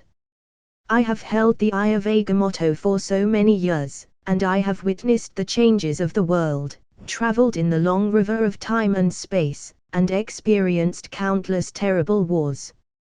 She said flatly, but in her tone, she showed great confidence. Tens of thousands of years ago, Asgard and the Dark Elves competed for the throne of the Nine Realms. Thousands of years ago, Odin and his daughter Hela blew the horn of war and jointly led the Valkyrie Legion to open up territory and conquer the world. Looking back, the decisive battle between Asgardians and the Frost Giant started in Spurg, Norway. The Ancient One, standing in front of the window of the worlds, looked at Luke, who kept his smile unchanged, and whispered, "This is why I was indifferent to the World War and Atlantis. A long time will wear away one's inner feelings. For me, life is like an endless, limitless cage that locks me in." The Ancient One sighed, and her words revealed a sense of worldly weariness. Like an old social worker who works overtime all the time and desperately wants to retire. It was no wonder that later, she quickly transferred the seat of the Sorcerer Supreme to Doctor Strange. Then he left Earth by astral projection and ran to one of the five gods, the Eternal Big Guy. The rich experience that exists deep in my memory has taught me that it is impossible to nip all dangers in the bud before they occur. When you eliminate a variable, it's likely to cause an even worse backlash. The Ancient One concluded. She disagreed with Luke's theory. And she thought of the other's real thoughts. If he can unite with Kamataj, he can deepen his connection with the world. Even further, let Temple of the Three cooperate with S.H.I.E.L.D, led by Luke. Then the young general's position will be strengthened again. To put it bluntly, Luke wanted to seize power and tie the masters of the art camp firmly to his boat. The Ancient One, who is accustomed to the big storm, didn't reject this practice. But she won't accept it without good reason. There is no absolute truth. Luke wasn't annoyed at the denial from the Sorcerer Supreme but smiled. "I would like to invite Ancient One to see a wonderful performance to test my theory. This war about Atlantis." The Ancient One frowned and asked, "Don't you intend to participate? Without Superman, the land world will have little chance of winning against the gradual landing of Atlantis. At least I won't be needed until the show is over." Luke replied meaningfully. He had prepared everything. "Major General, you seem confident. I have to admit that it aroused my interest in the direction of this war." The Ancient One's eyes raised a bit of doubt. Since Luke created many branches of time, the world has become strange and novel to her. But even if it were difficult to look into the future changes, when you think about it, if Superman didn't come out, Atlantis would have won without a doubt. "So, want to make a bet?" Luke's mouth turned up like a dealer in a casino, and he spoke with an enchanting tone. "I promise I won't make a move until Namor is pissed off and ready to die together." "What's the bet?" the Ancient One asked with great interest. "The opportunity to learn," Luke said with a sincere face. "In fact, I have always had a dream of becoming a master of the arts in my heart." The Ancient One smiled in dismay as she took 2 steps back and looked at her opponent several times. "Only from the physical point of view, you have the basic qualities of a master." Upon hearing this sentence, Luke felt a strong desire to spit. Why is the basic quality of a master judged by whether his physique was strong enough? Is it really full of berserkers? As for the affinity of natural elements and the talent of magic. The Ancient One paused, showing a strange expression. I didn't take the initiative to see you when you were wandering around at the entrance of the New York Sanctum because you were a blank sheet of paper at that time. Your absorption of natural energy and magic elements was almost zero. To put it bluntly, you were totally unfit to be a master. However, I have seen many geniuses, including talented people like Merlin. And now you could undoubtedly become one of them. Frankly speaking, if I didn't have a better candidate, I might choose you as the successor of the next Sorcerer Supreme. Luke was a little surprised. Superdemon's template that strong. Directly from rookie to magic genius. But to replace the Sorcerer Supreme, forget it. He knew that every once in a while, the Vishanti Trinity would hold a Sorcerer Supreme battle. In layman's terms, a battle royale. All participants are locked in a small space, competing with each other with intelligence and personal strength, with no restrictions on the use of items and contracts. The person who could persist until the end and wasn't eliminated could win the honorary title of Sorcerer Supreme. This was a multidimensional and lively event. Later, the Ancient One continued to be the winner of the Sorcerer Supreme contest for 22 consecutive years, causing the devils and demons of the Hell Dimension not even to bother to take the time to place their bets. As time went by, this multidimensional World Cup cooled down. Luke knew very well that there was a price to pay for the casting spells in the Marvel world, and Sorcerer Supreme is bound to pay it as usual. What good can come from borrowing from loan sharks? He doesn't want to be chased by a gang of dimensional demons on his doorstep every day. Why is Doctor Strange called the Kidney Deficiency Master in Asia? Because he always loses his strength. When he's strong, he could stand shoulder to shoulder with the Ancient One. When he was weak, he couldn't even beat the devil. Moreover, the long-term use of magic caused Strange to suffer from severe gastric ulcers, kidney calculi, and other diseases. Even though he is an excellent doctor, there is still nothing he can do about the stubborn disease caused by magic. How can I take on this great responsibility? Luke politely indicated that he didn't want the job and let the dedicated Doctor Strange take up his post. Well, if you really have no interest in being the Sorcerer Supreme. The Ancient One had some regrets. If the young Major General had less desire for power and less pursuit of strength, he would definitely become a qualified Sorcerer Supreme.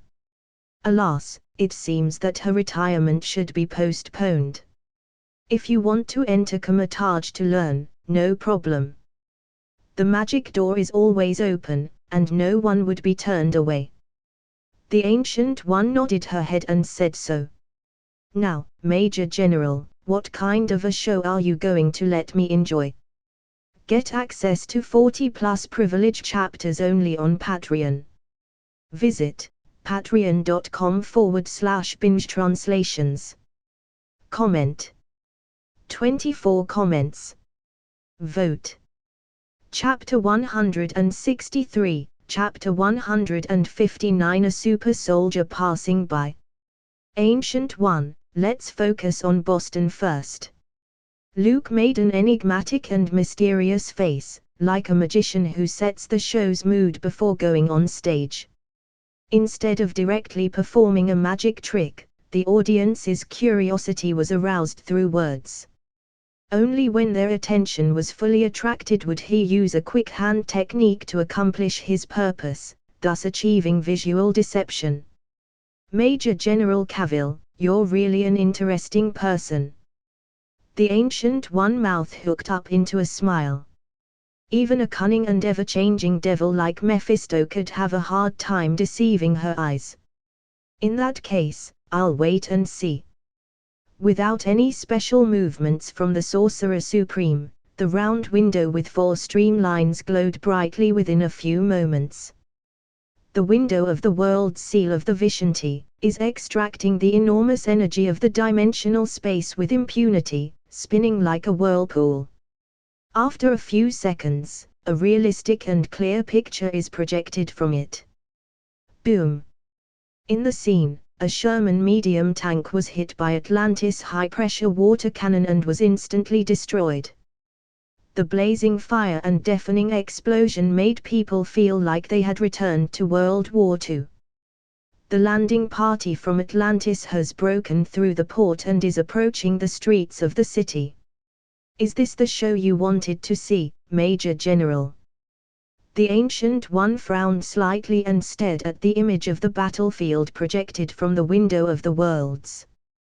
The mechanized troops sent by the U.S. Army collide with Atlantis Orca Corps in the city streets. Like two raging torrents, they collided with each other. Tanks, armored vehicles, bombers against marine knights, high-pressure water cannon, moving fortress. The human army of the land world, and the Atlanteans of the underwater civilization. Gunfire roared and shook the earth. On the human side, things don't look good. After watching quietly for a while, the Ancient One made her judgment. The Orca Corps of Atlantis were a primitive tribe riding on sea creatures and carrying cold weapons.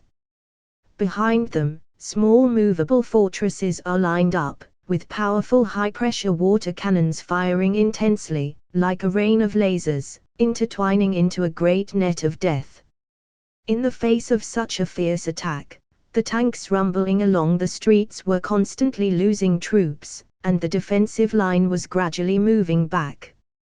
Air bombers whizzed past and dropped bombs, but they only played a role of interference to a certain extent and couldn't stop each other from advancing. Those small movable fortresses, which move slowly, were equipped with a thin water film-like barrier that could resist the shock waves from the explosion. The Orca Corps, like medieval knights, rose to charge, fully demonstrating how to use cold weapons to crush hot weapons.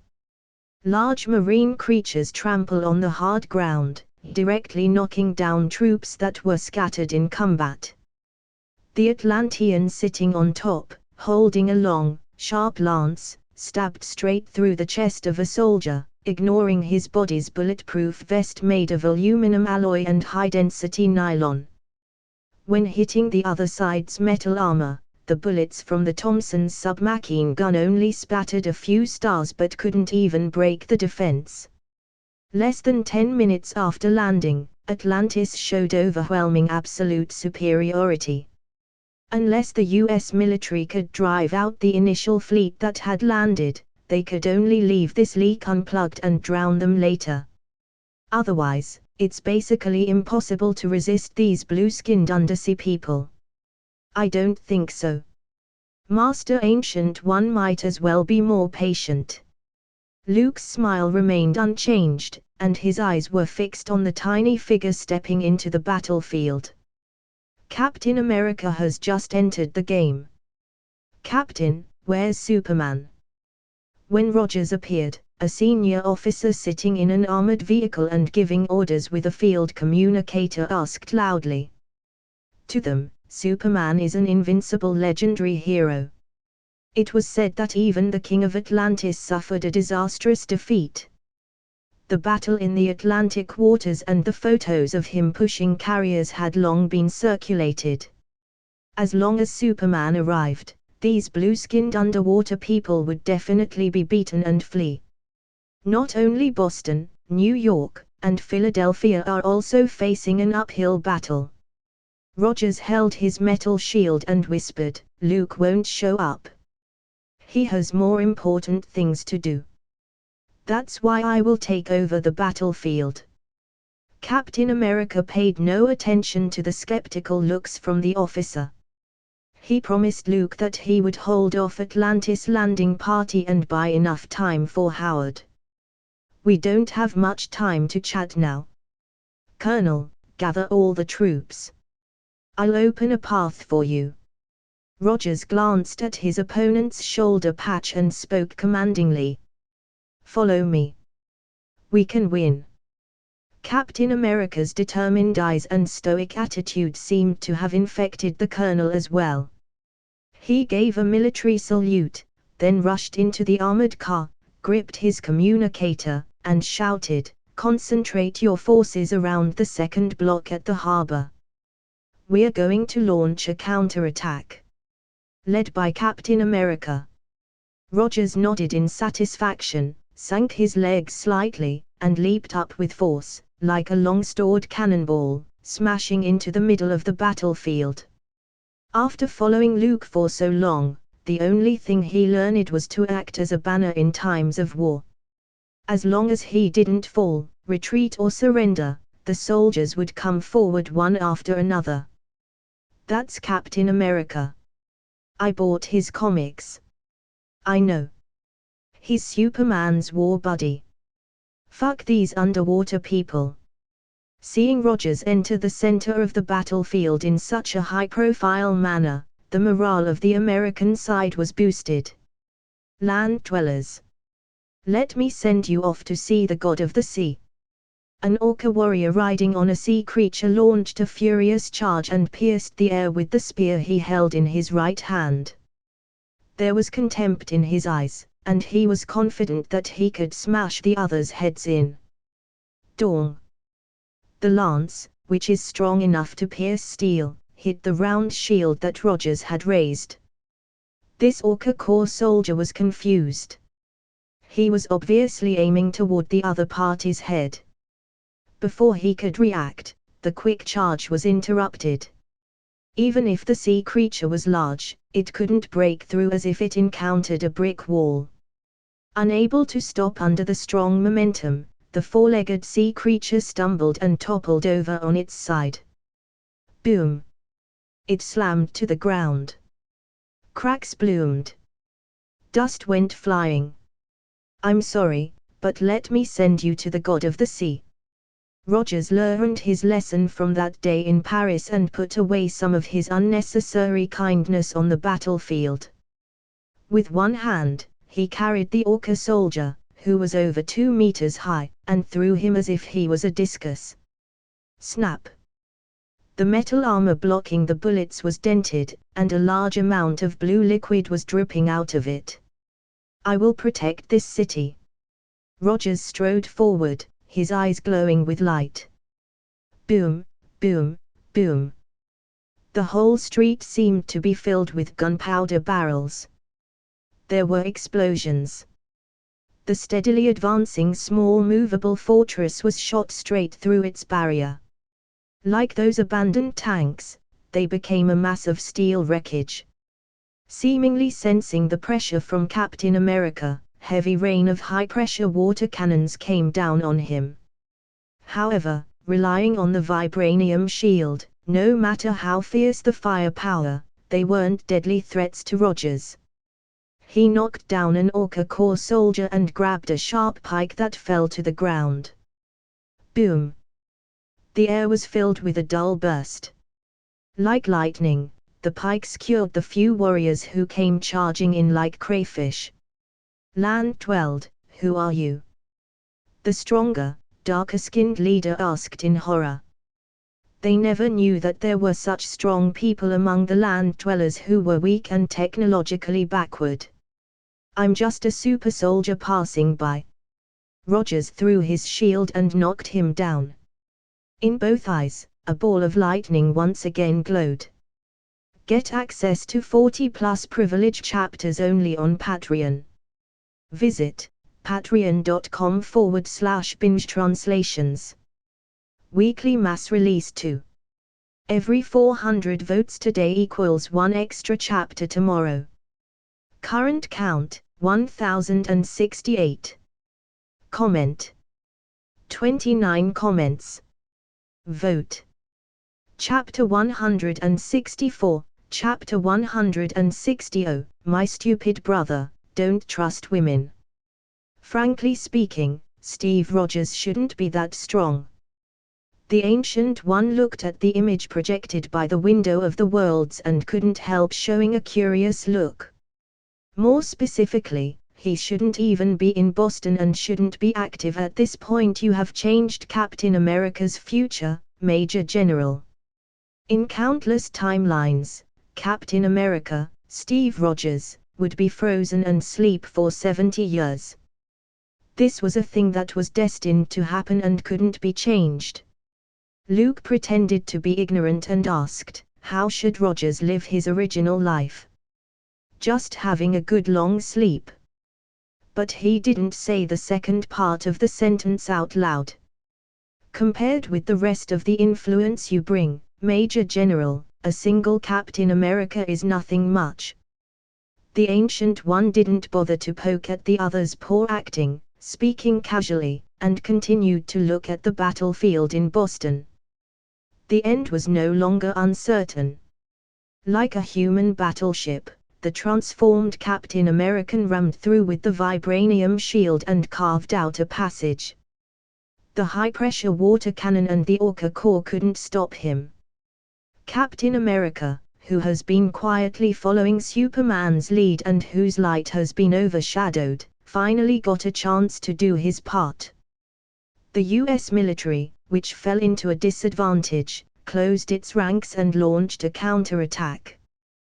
Tanks, armored vehicles, and bombers went into battle, taking turns to start pumping out their firepower. In the meantime, they defeated Atlantis Orca Corps. If nothing happened, the landing would probably end in the defeat of the marine civilization. Atlantis' strength is more than that. Namor and the Hellfire Club haven't made a move yet.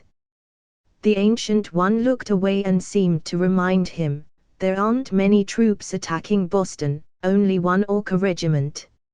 New York is their main battlefield. A great show is always divided into several acts, and the first one has just ended. Luke shrugged his shoulders, indicating that the Sorcerer Supreme didn't have to worry.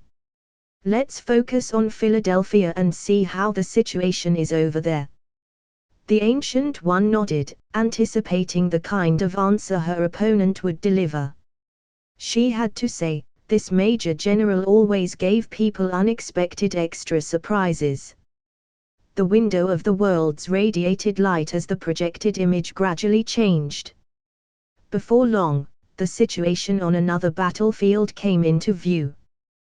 Boom! It's like a stunt at the beginning of a movie. Luke's eyes followed a bomb dropped by a bomber. The lump of iron fell violently from a high altitude, trailing a long, shrill sound. A bang burst out in a blinding fire. The air billowed, and shrapnel flew. The one attacking Philadelphia was the Seahorse Corps from Atlantis. They weren't as tall and strong as the Orca tribe, and they were all about the same size as normal humans.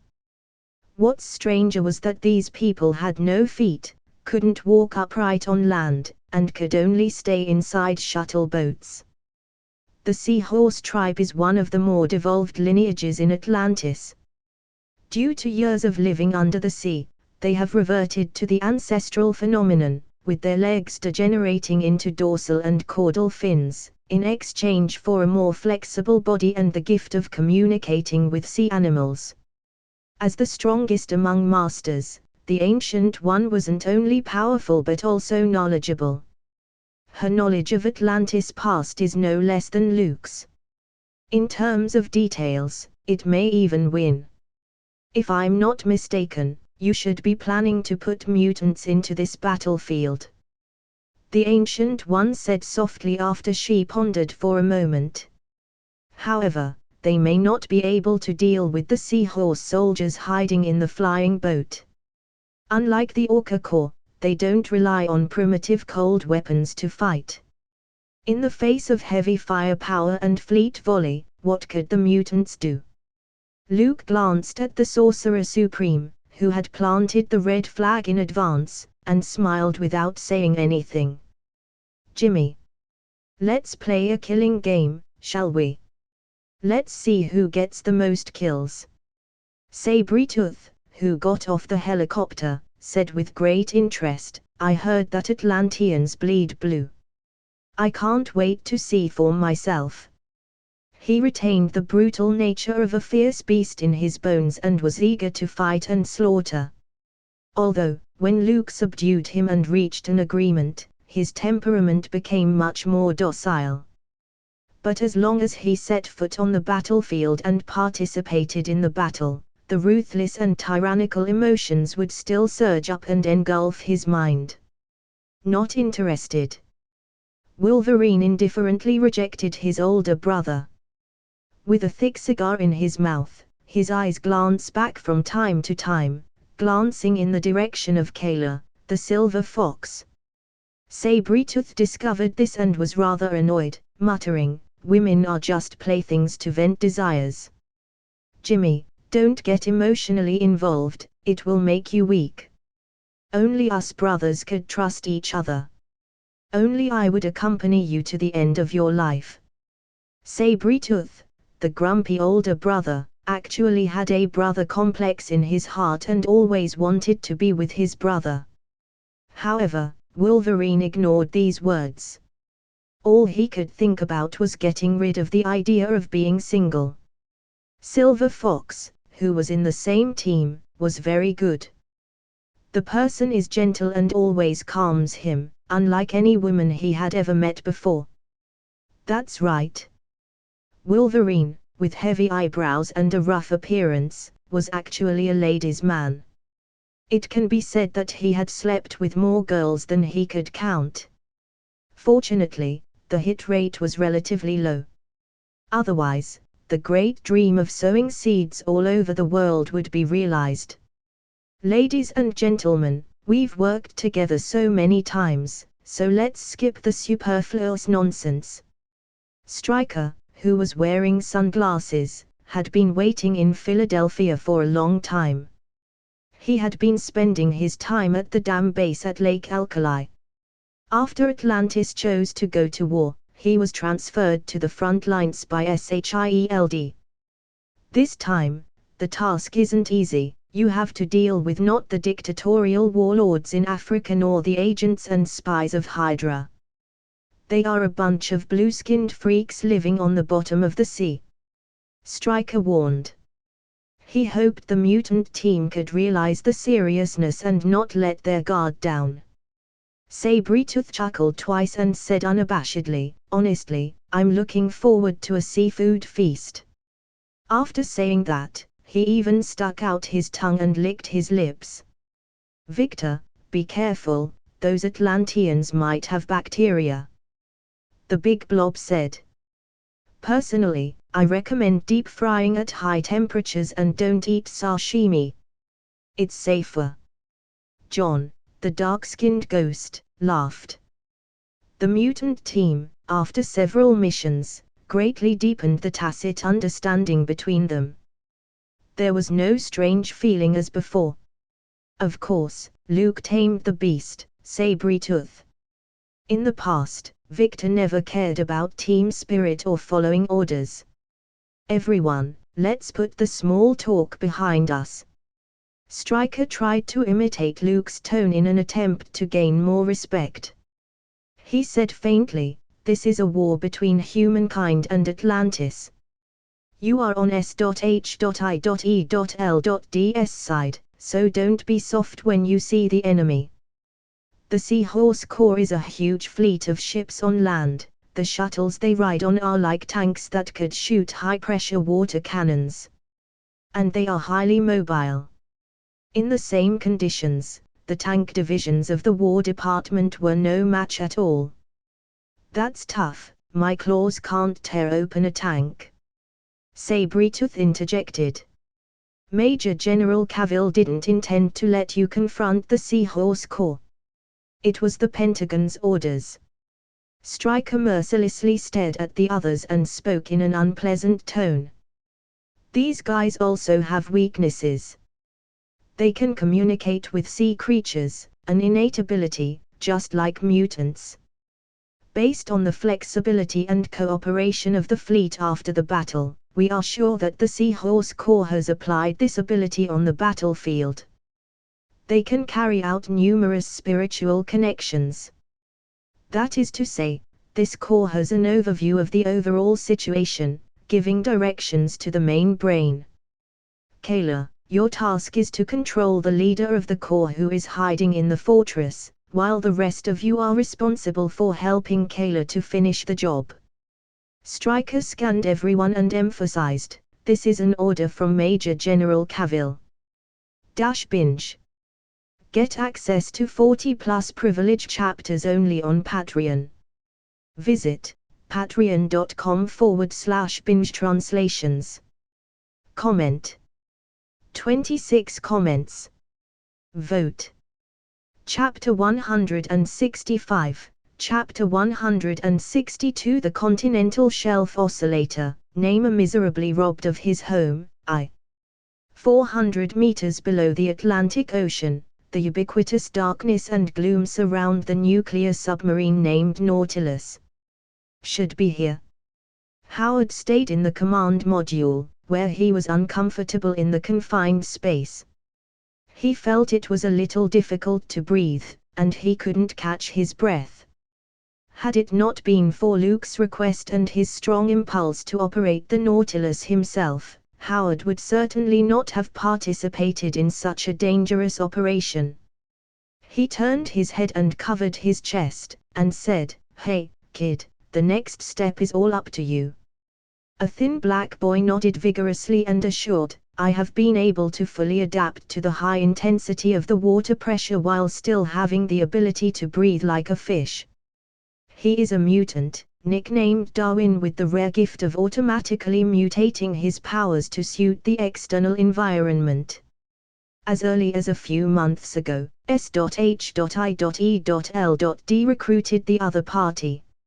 Originally, he was designated as a special talent and was temporarily housed and nurtured. They didn't expect him to come in handy so soon. Luke said that Atlantis is a huge island, hidden deep in the trench, and can be found only by following those glowing deep-sea creatures. Howard put on Darwin's diving suit and told him, "Find the exact position, float back to the submarine, and then your task will be completed." "Understood." Without fear, the boy grinned, "I don't want to be ruled by a bunch of blue-skinned underwater people." Thanks to Hydra and Red Skull. After dropping Darwin out, Howard temporarily left the command module and went to the bow section. This was the torpedo room, which contained 4 Valkyrie missiles. Luke successfully stopped Red Skull's plan to destroy the world and brought back the plane to New York. The dozens of Valkyrie missiles on board were, naturally, confiscated by the Strategic Science Reserve. Later, it was reorganized into SHIELD. These powerful killers weren't handed over to the military. Surprise delivery for Atlantis. Luke is such a crazy guy. Howard covered his chest and took a deep breath. "Major General, you know how to use all the resources at your disposal." Looking at the Atlantic Ocean and seeing the Nautilus and Howard, the Ancient One guessed what would happen next. As the most important weapon in Red Skull's plan to destroy the world, the Valkyrie missiles were so powerful that they could erase half a city in an instant. Its core came from the infinite energy extracted from the Tesseract, enough to break Atlantis' barriers. The Ancient One felt that everything was in Luke's plan. When both sides had the means to destroy a base camp directly, the war would change from military tactics to pulling back and forth at the negotiating table. Even if Namer was crazy, he had to consider the lives of the many Atlanteans. The title of king is meaningless without the people who accepted his rule. "Major General, if you do this and drop 4 Valkyrie missiles, Namer will be angry. As a result, Atlantis and the land world will have an insoluble blood feud from now on. More seriously, the violent explosion will release light and heat radiation, heating the surrounding seawater and destroying the ecosystem of the seafloor, which will result in countless casualties. The resulting shock wave will directly trigger an underwater earthquake and set off a huge tsunami, endangering coastal cities. The Ancient One's eyes looked gloomy, and her arms crossed together. The eye of Agamotto hanging on her chest opened quietly, emitting a bright green light. The elusive flow of time resembles a woven emerald ring. Luke's furrowed brow, then relaxed. The Sorcerer Supreme wasn't hostile, she just wanted to see for herself the serious consequences that could result from dropping the Valkyrie missiles. Like being dragged into the long river of time, countless future branches extend before her. The chaotic picture was like a fleeting glimpse of light. I just want Naima to sit at the negotiating table calmly, that's all. Master Ancient One, you don't have to go to so much trouble. Luke looked at the Sorcerer Supreme, who brought out the Time Stone, and smiled. Sometimes the power of words is rather thin, so to gain the respect of others, you must first show your powerful strength. The Ancient One frowned slightly and whispered, actions are more convincing than words, and fists are more calming than reason. But intuition tells me that you might do that, Major General, if Naima succeeds in angering you. Luke looked serious and said, how is that possible? I'm not a crazy bastard who resents humanity. The Sorcerer Supreme doubted this. Naima lost his mind and wanted to conquer the land. The young Major General standing in front of her definitely wouldn't mind dropping a few Valkyrie missiles down, allowing Atlantis to experience the horrors and trauma of the Japanese. Never measure one's own heroic standards for others. There would be a high probability that one would be disappointed. Get advance access to 40+ privilege chapters on Patreon. Visit patreon.com/binge-translations. Comment. 24 comments. Vote. Chapter 166, Chapter 163. The Continental Shelf Oscillator, Naima miserably robbed of his home, 2. Long Island Sound, New York. The fortified forts of Atlantis were spread out side by side, with the royal guards of the royal city of Poseidonia in formation and protected by legions of hammerhead sharks on either side. The Atlantic fleet, which had retreated to the mainland, was confronted. The two sides were separated by the strait, looking at each other from a distance. The atmosphere was quite tense. On a huge stronghold like a fortress, within the chamber. The landings in Boston and Philadelphia were blocked one after another. Hearing the news from the other two battlefields, Naima couldn't hold back his irritable temper and jerked up from his seat. Did Superman do it? He asked. The Orca Corps and the Seahorse Corps, two powerful tribes that served at the behest of Atlantis, could easily crush the land world. Unless Luke Cavill came in person, it was impossible to stop the fierce attack. No. We don't know Superman's whereabouts yet. Afterward, the liaison officer was frightened. After slaughtering the council of elders formed by the robed nobles, Naima was approaching the status of a tyrant. The Orca Corps in Boston was beaten by a land dweller named Steve Rogers and returned to the sea. The Seahorse Corps that attacked Philadelphia lost control and killed each other, causing heavy losses. After listening to the report, Naima was even angrier.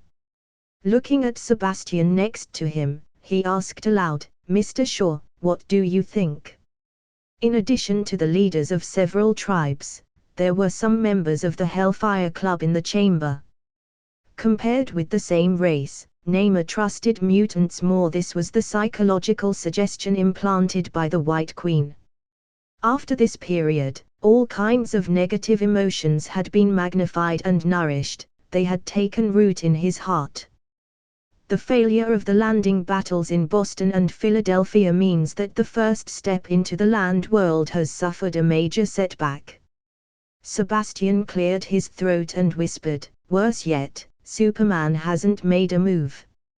So if we continue to attack New York, we're likely to be blocked by the other side. The loss of the golden trident, which can manipulate the weather and create a tsunami, has made it impossible to effectively transform New York into a major battlefield suitable for Atlantis, and for the time being there's no way to solve the Superman problem.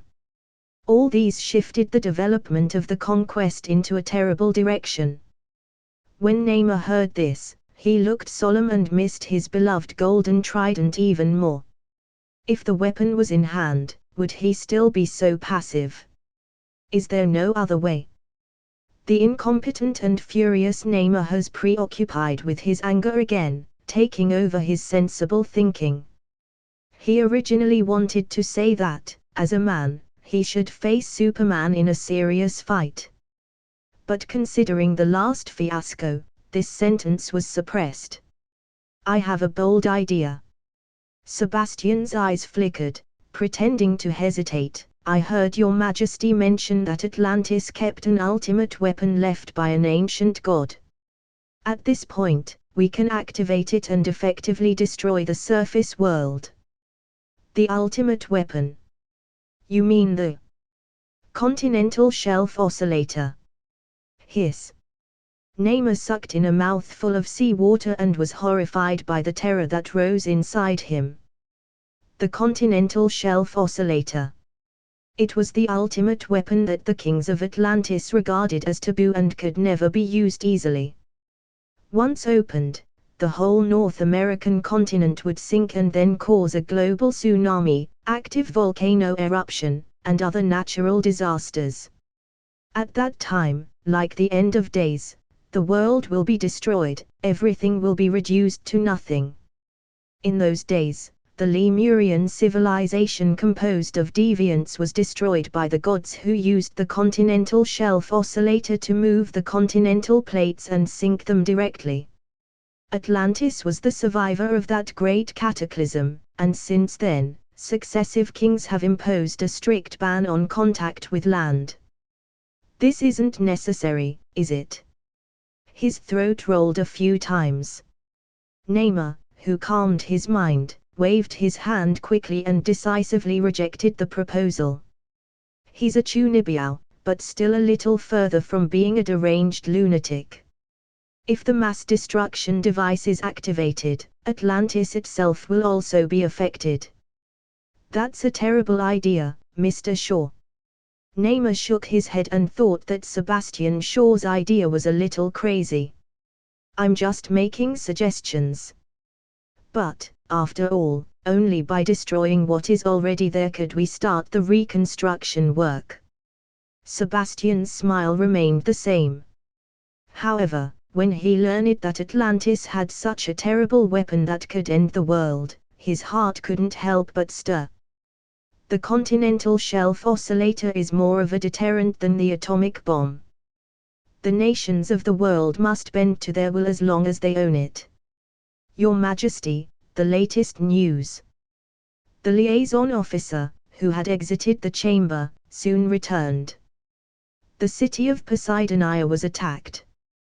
The land world issued a notice warning Atlantis forces to retreat immediately or face a strong reprimand and a heavier strike.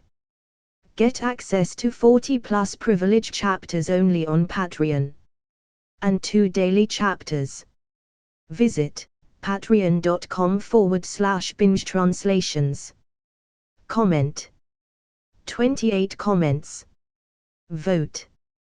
Chapter 167, Chapter 164 Sorcerer Supreme with a fetish for voyeurism, the split between the king and the queen. Just a few torpedoes made Namor angry. I haven't detonated the Valkyrie missiles and made him a fallen king yet. Luke withdrew his eyes and lamented, young people nowadays are impatient. The corners of the Ancient One's lips tugged for a moment, resisting the desire to groan inwardly, which would damage the mysterious image of the Sorcerer Supreme. After all, Namor, the Sea King, was older than this unusually young Major General. Do you think Atlantis would be willing to compromise and sit at the negotiating table? The Ancient One, who watched the window of the worlds reminded, for a long time, they always regarded themselves as a high-level civilization, and regarded the land world as a backward, savage and barren land. It isn't easy to force a person to leave his pride behind, sit at a table with people that are barbarians in their eyes, and admit failure. Luke was deeply impressed and nodded approvingly. Many countries that have been closed off for a long time have similar problems. Just like blind and stupid people who are immersed in their world. There's a saying, you can never wake up people who are pretending to sleep. Since Atlantis is unwilling to accept the cruel fact that they aren't noble and the land world isn't as backward as they imagined, I can help them. Luke had a cold look in his eyes. The Valkyrie missiles were the last resort to make sure Namor quieted down. Before doing so, he was prepared to give a modest verbal warning.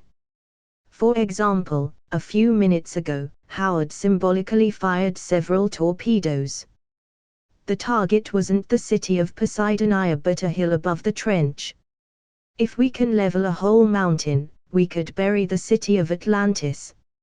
It's worth considering. This would avoid spreading to coastal cities and also teach a lesson to the people under the sea. Luke ponders the feasibility of this plan. The royal city of Poseidonia is located on a small basalt island above a dark and narrow trench crevice.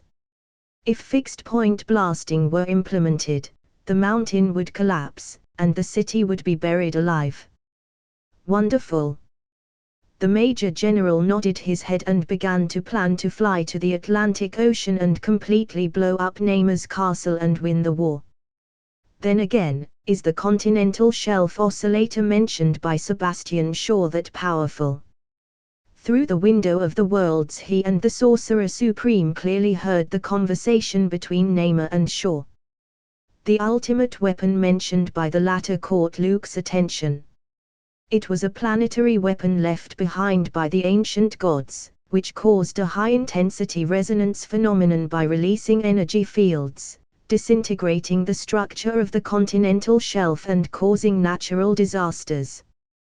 The Ancient One took out a sandalwood fan out of thin air, shook it gently, and continued, according to Comataj's books, it destroyed Lemuria and Atlantis 10,000 years ago. I have never seen it myself, but I have heard about the existence of such a terrible weapon from my teacher Agamotto. Luke raised an eyebrow, a touch of alarm rising within. There were quite a few star-rated weapons in Marvel. For example, the Rainbow Bridge in Asgard, the casket of ancient winters of the Frost Giants, etc. The former wasn't just a bridge for space transport, it could also achieve ultra-long-range strikes across space. Once, it nearly smashed Jotunheim, leaving the Frost Giants homeless.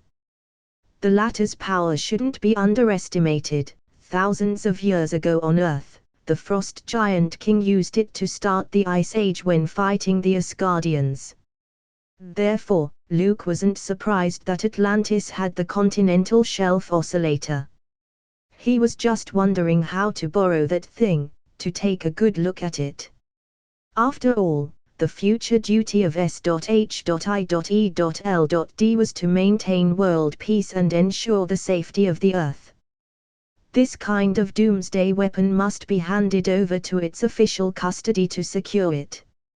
If Namor is crazy enough to use the continental shelf oscillator to destroy the North American continent and trigger the end of the world, will the Temple of the Three get involved?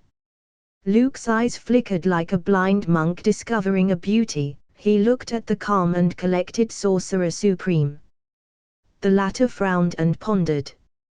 Then, after a long time, she nodded and said, "If Atlantis does anything dangerous to destroy the world, I will certainly choose to stop it." Although the Comataj's main enemy was the Dimension Demon gods, he rarely intervenes in mundane struggles. However, the Temple of the Three, built at the node of time and space, needed to rely on the present world to keep its existence. It didn't matter that a world war was in full swing because it was their own problem in which human beings consumed and fought with each other. However, suppose Atlantis intended to sink the North American continent, causing a global tsunami and volcanic eruptions. In that case, the Sorcerer Supreme couldn't continue to sit idly by and stay in the bystanders' neutral camp.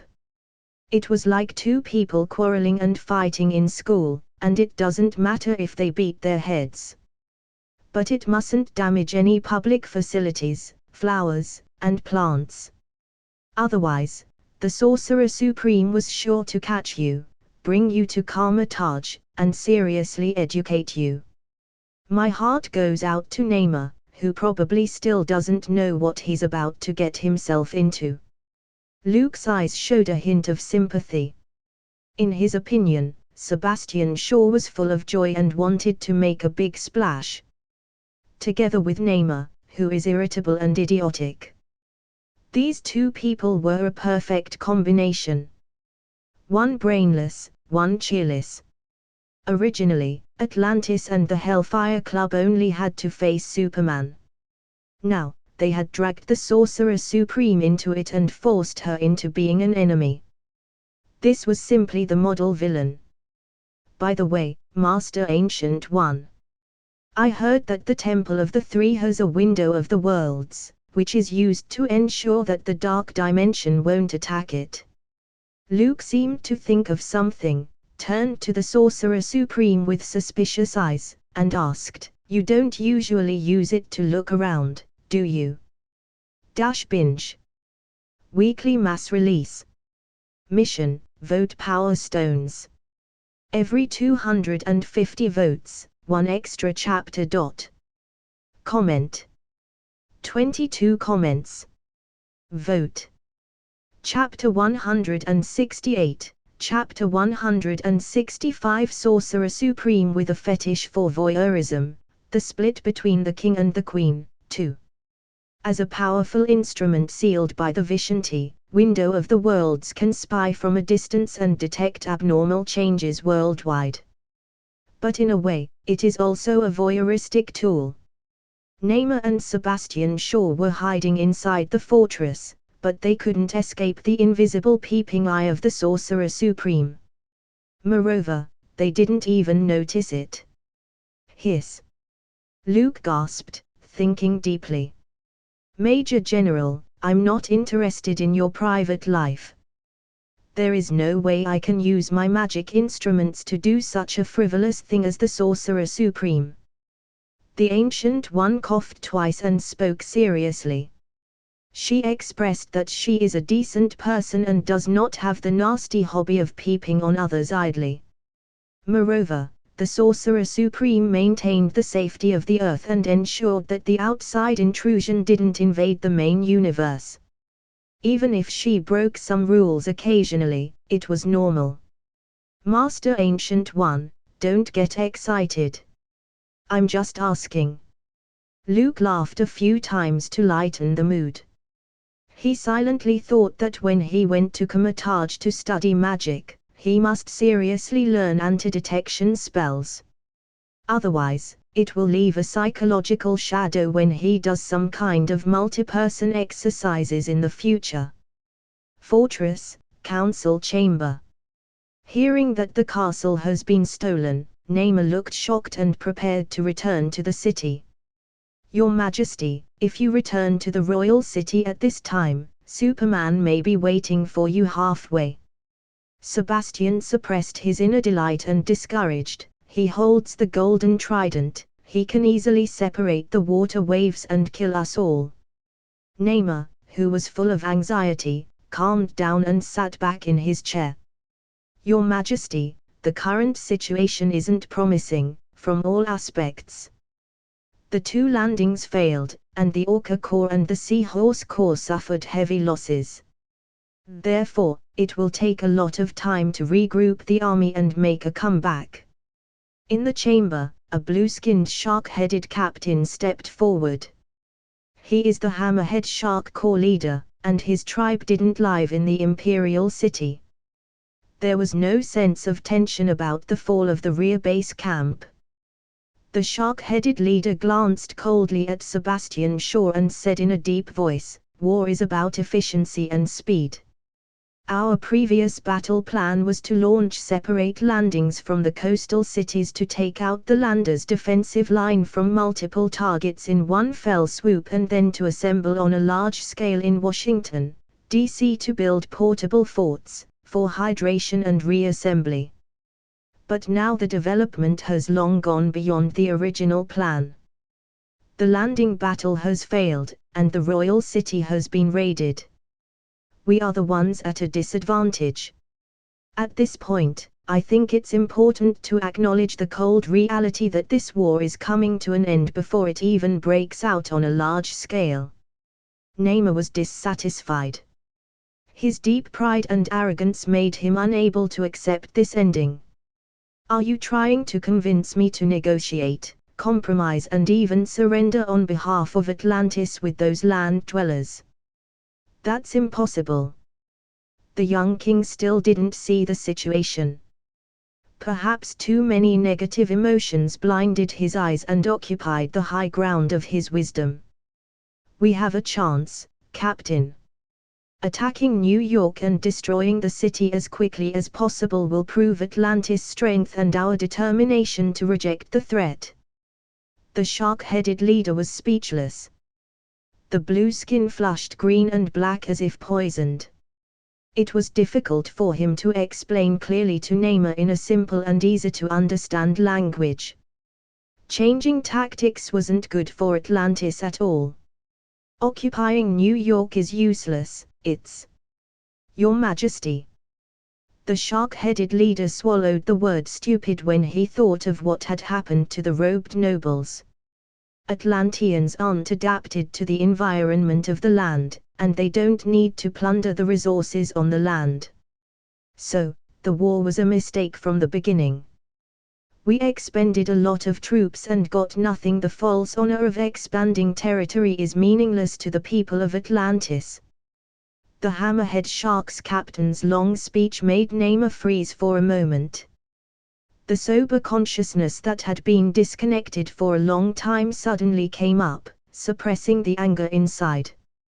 He couldn't help but think seriously about what his reasons for starting the war were. "Your Majesty, I think the captain is wrong." Sebastian interrupted Neymar's thoughts with a timely statement. Atlantis and the land world are essentially in a struggle between two civilizations.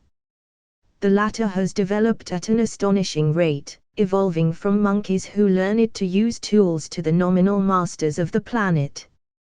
They won't be satisfied with the exploitation and plundering of land resources. Sooner or later, they will pay attention to the deeper and richer ocean. Since Atlantis would be discovered sooner or later, why can't we choose to take the initiative in the face of hostile and coveting eyes of the land world? His Majesty didn't start the war for the sake of momentary honor, but because he saw the future in the longer term. Sebastian's blow, like a beautiful punch, instantly sunk Neymar's intellect. The latter couldn't help but show an expression of approval and increasingly pictured himself in the role of a wise king. "Mr. Shaw, you are always quick to understand my intentions," Neymar was moved to say. "As a wise ruler, I always look deeper into things, while they can only see the surface. Only you, Mr. Shaw. Only you could think on a deeper level, like me." The corners of Sebastian's lips twitched, but he could only nod concurringly and vaguely say, "It is common for any genius who transcends the times to be misunderstood." The shark-headed captain looked at the two men echoing each other and almost vomited blood. However, he didn't look back and strode away from the chamber. "Mr. Shaw, I wonder what you can do to turn the situation around." Neymar didn't pay any attention to the not-so-savvy corps captain and said in a deep voice, "If the Hellfire Club and I join forces, we may not be Superman's opponents."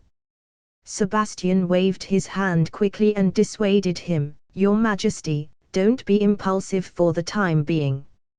It's okay to speak lies without even blinking, but telling him to send his head over was impossible.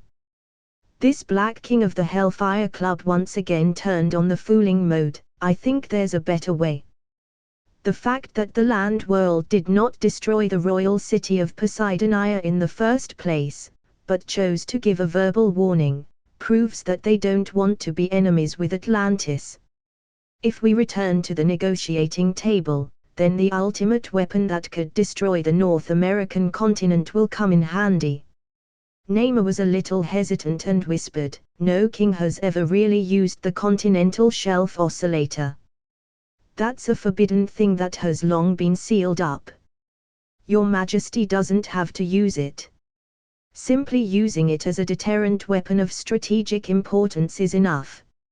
Sebastian stepped forward and smiled. At that time, the continental shelf oscillator will allow Superman to return the Golden Trident and temporarily establish a non-aggression pact between the two civilizations on land and sea. Thinking of his beloved Golden Trident, Namor couldn't help but waver. "Let me think about it." After a long while, he said so. It was neither a refusal nor a promise. "Sure, you don't want to sink the entire North American continent with the continental shelf oscillator, do you?" The Hellfire Club left the council chambers and dispersed, except for the White Queen, who blocked Sebastian's path. "That will kill a lot of people. It's not just humans in there, it's our brothers and sisters. Emma, have you ever heard the story of God destroying the world with floods and creating a new world?" Sebastian spoke with his head held high and a firm voice. "God said that he would wipe man, animals, insects, and birds from the face of the earth. For the world was full of sin, and only after a baptism of destruction could a new life be brought forth. The opportunity was presented to us to flatten the old home and build a brand new high-rise from the rubble. So why not?" The White Queen felt a chill down her back as if seeing the apocalypse. The earth shattered, volcanic eruptions and tsunamis swallowed cities. "I feel sick." She shrank her neck, trying to stay away from Sebastian. Looking at the White Queen, who left in a hurry, the Black King of the Hellfire Club shook his head and softly said, "That's a shame." Comment. 19 comments. Vote.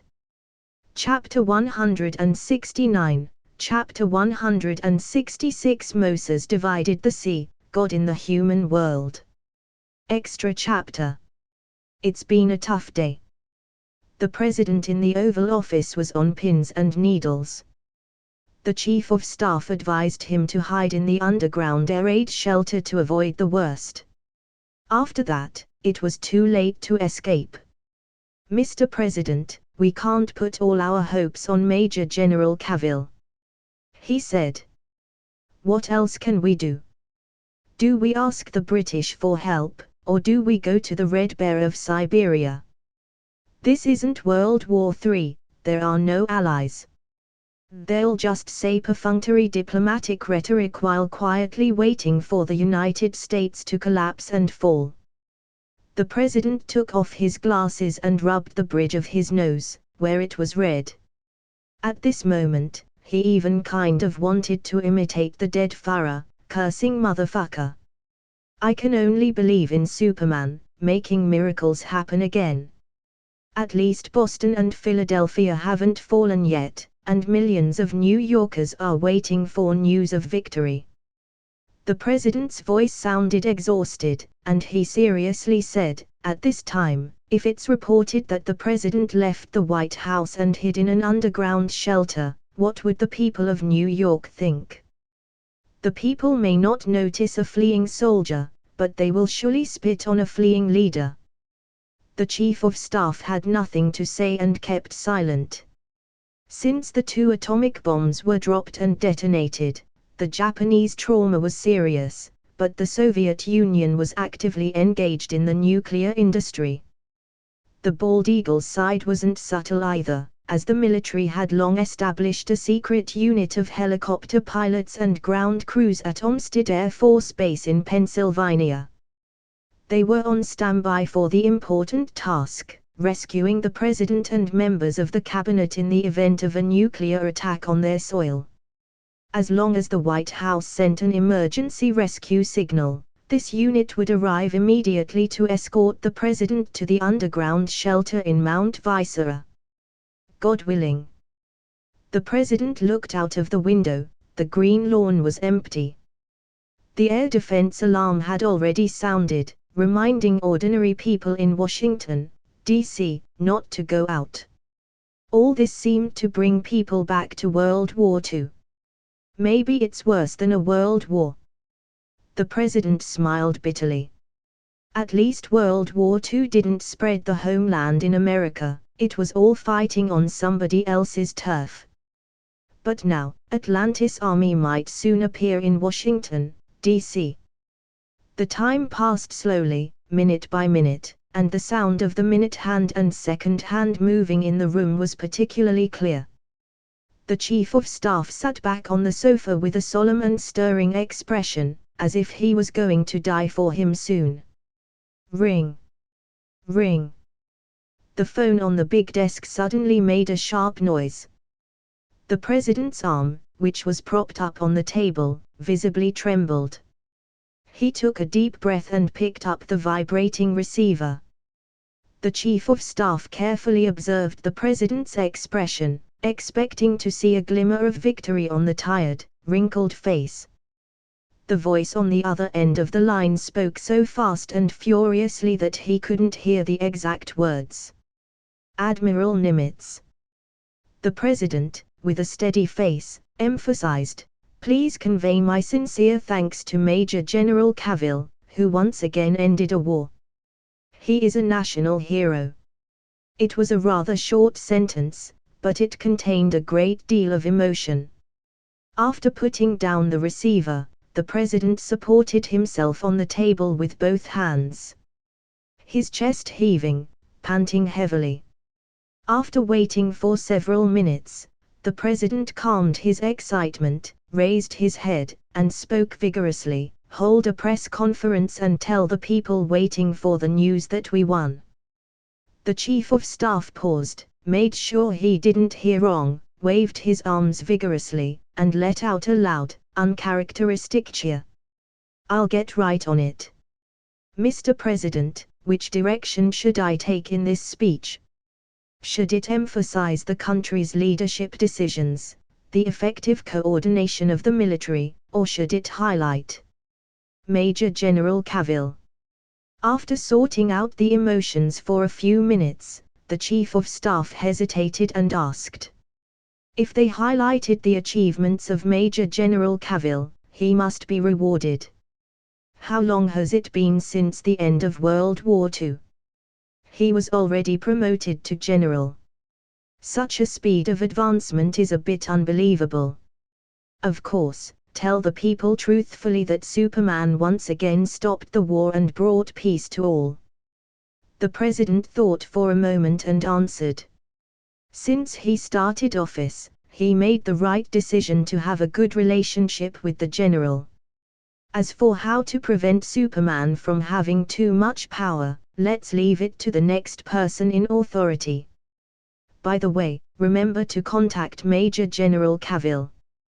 He will be the representative for the negotiation meeting in 2 hours. The president said. Young people love to show off. I believe Superman wouldn't be an exception. The task of negotiating with Atlantis should be fully entrusted to the Major General and SHIELD. The land world agreed to negotiate. The location is set on Liberty Island in the Hudson River. Namor held the chair with both hands, reluctantly accepting the harsh reality of losing the war. The news came from the royal city of Poseidonia. An explosion had occurred in the trench above it, burying a third of the slum area beyond the barrier. To make matters worse, the land people had even more powerful weapons that they were preparing to drop. Unless Namor led his army and returned to the city immediately to protect the castle, he might have become a fallen king. Then came a new headache, that Superman might be waiting in the Atlantic Ocean, waiting for Namor to deliver his head. After further consideration, Namor could only agree to sit down for negotiations. In any case, the war couldn't go forward for the time being. He could only go back to the city to replenish his equipment and strength and then consider protecting the castle, pushing the opposing army line, and other issues. Damned bastard! How could a mere land dweller be so strong? Namor cursed to himself. The thought of seeing Superman later made his chest ache. He originally decided to let the captain of the Hammerhead Shark tribe do the job for him, but unfortunately, the other side was a bit short of influence. It might have been at a disadvantage during the negotiations. As a suitable candidate, Mr. Shaw said he twisted his back at night when he was doing a multiplayer challenge and it was difficult for him to take up the job. Fortunately, there was still the Continental Shelf Oscillator, for a bargaining chip, to get the golden trident back. Otherwise, the throne would be unstable. Namor made up his mind to cheer himself up. After the last bitter defeat, Superman left a deep and large shadow on his heart. Having his natural mutant ability awaken, plus the royal blood of Atlantis. With his double boost, Namor had hardly encountered any match and maintained a rare winning streak. Until he met Superman. Tragically beaten. Ending the winning streak. A spear through the chest. Even escaping. He originally sat on the throne and ruled the four oceans. He was at the peak of his life, but it took a sharp turn for the worse and became a complete tragedy. Let the captain bring enough soldiers with him. We are only negotiating with the land dwellers, not surrendering. The other side needs to see the power of Atlantis. Namor said in a deep voice. The scribes in the council chamber nodded their heads in agreement. Silently, they sneered in their hearts. The main base in the rear was almost overrun, but this wasn't a surrender. Binge. Patreon.com/binge translations. Comment. 24 comments. Vote. Chapter 170, Chapter 166 Bargaining Chip. 2 hours later, the Hudson River, Liberty Island. A giant sea dragon-like ship docked at Liberty Island. This was the exclusive ship of the King of Atlantis. The Hammerhead Shark Corps looked strong, and the royal guards looked imposing, guarding the crowned Namor as if they were the victors. There was only the Atlantic Fleet on the side of the US, which had withdrawn to the mainland, lined up in a row, and several shocked senior officials from the Navy Department. They had never seen such a big scene. Blue-skinned Atlanteans, riding ferocious and terrible quadruped sea animals, exhibiting a fierce presence. A giant ship as strong as a fortress cast a shadow over the sun, like a sleeping sea dragon. Where's Major General Cavill? Hasn't he arrived yet? Nimitz of the Navy Department asked in a quiet voice. At this moment, only Superman could control the scene. Probably still on the way. Another admiral replied. Land people, the great lord of the seven seas, the ruler of the four seas, the king of Atlantis asks you, who are the negotiators of the land world? The shark-headed captain asked in a stern tone. The top officials of the Navy Department looked at each other, revealing that they didn't know how to answer. The negotiator is. Nimitz stepped forward. He was interrupted by a burst of commotion before he could finish his sentence. He followed the crowd's exclamation and looked in the direction of the New York Bay. A figure appeared. It was Superman. Major General Cavill, this is. Nimitz was puzzled. He saw the young general, holding a golden trident, walking on the riverbed. Wow! The water splashed aside.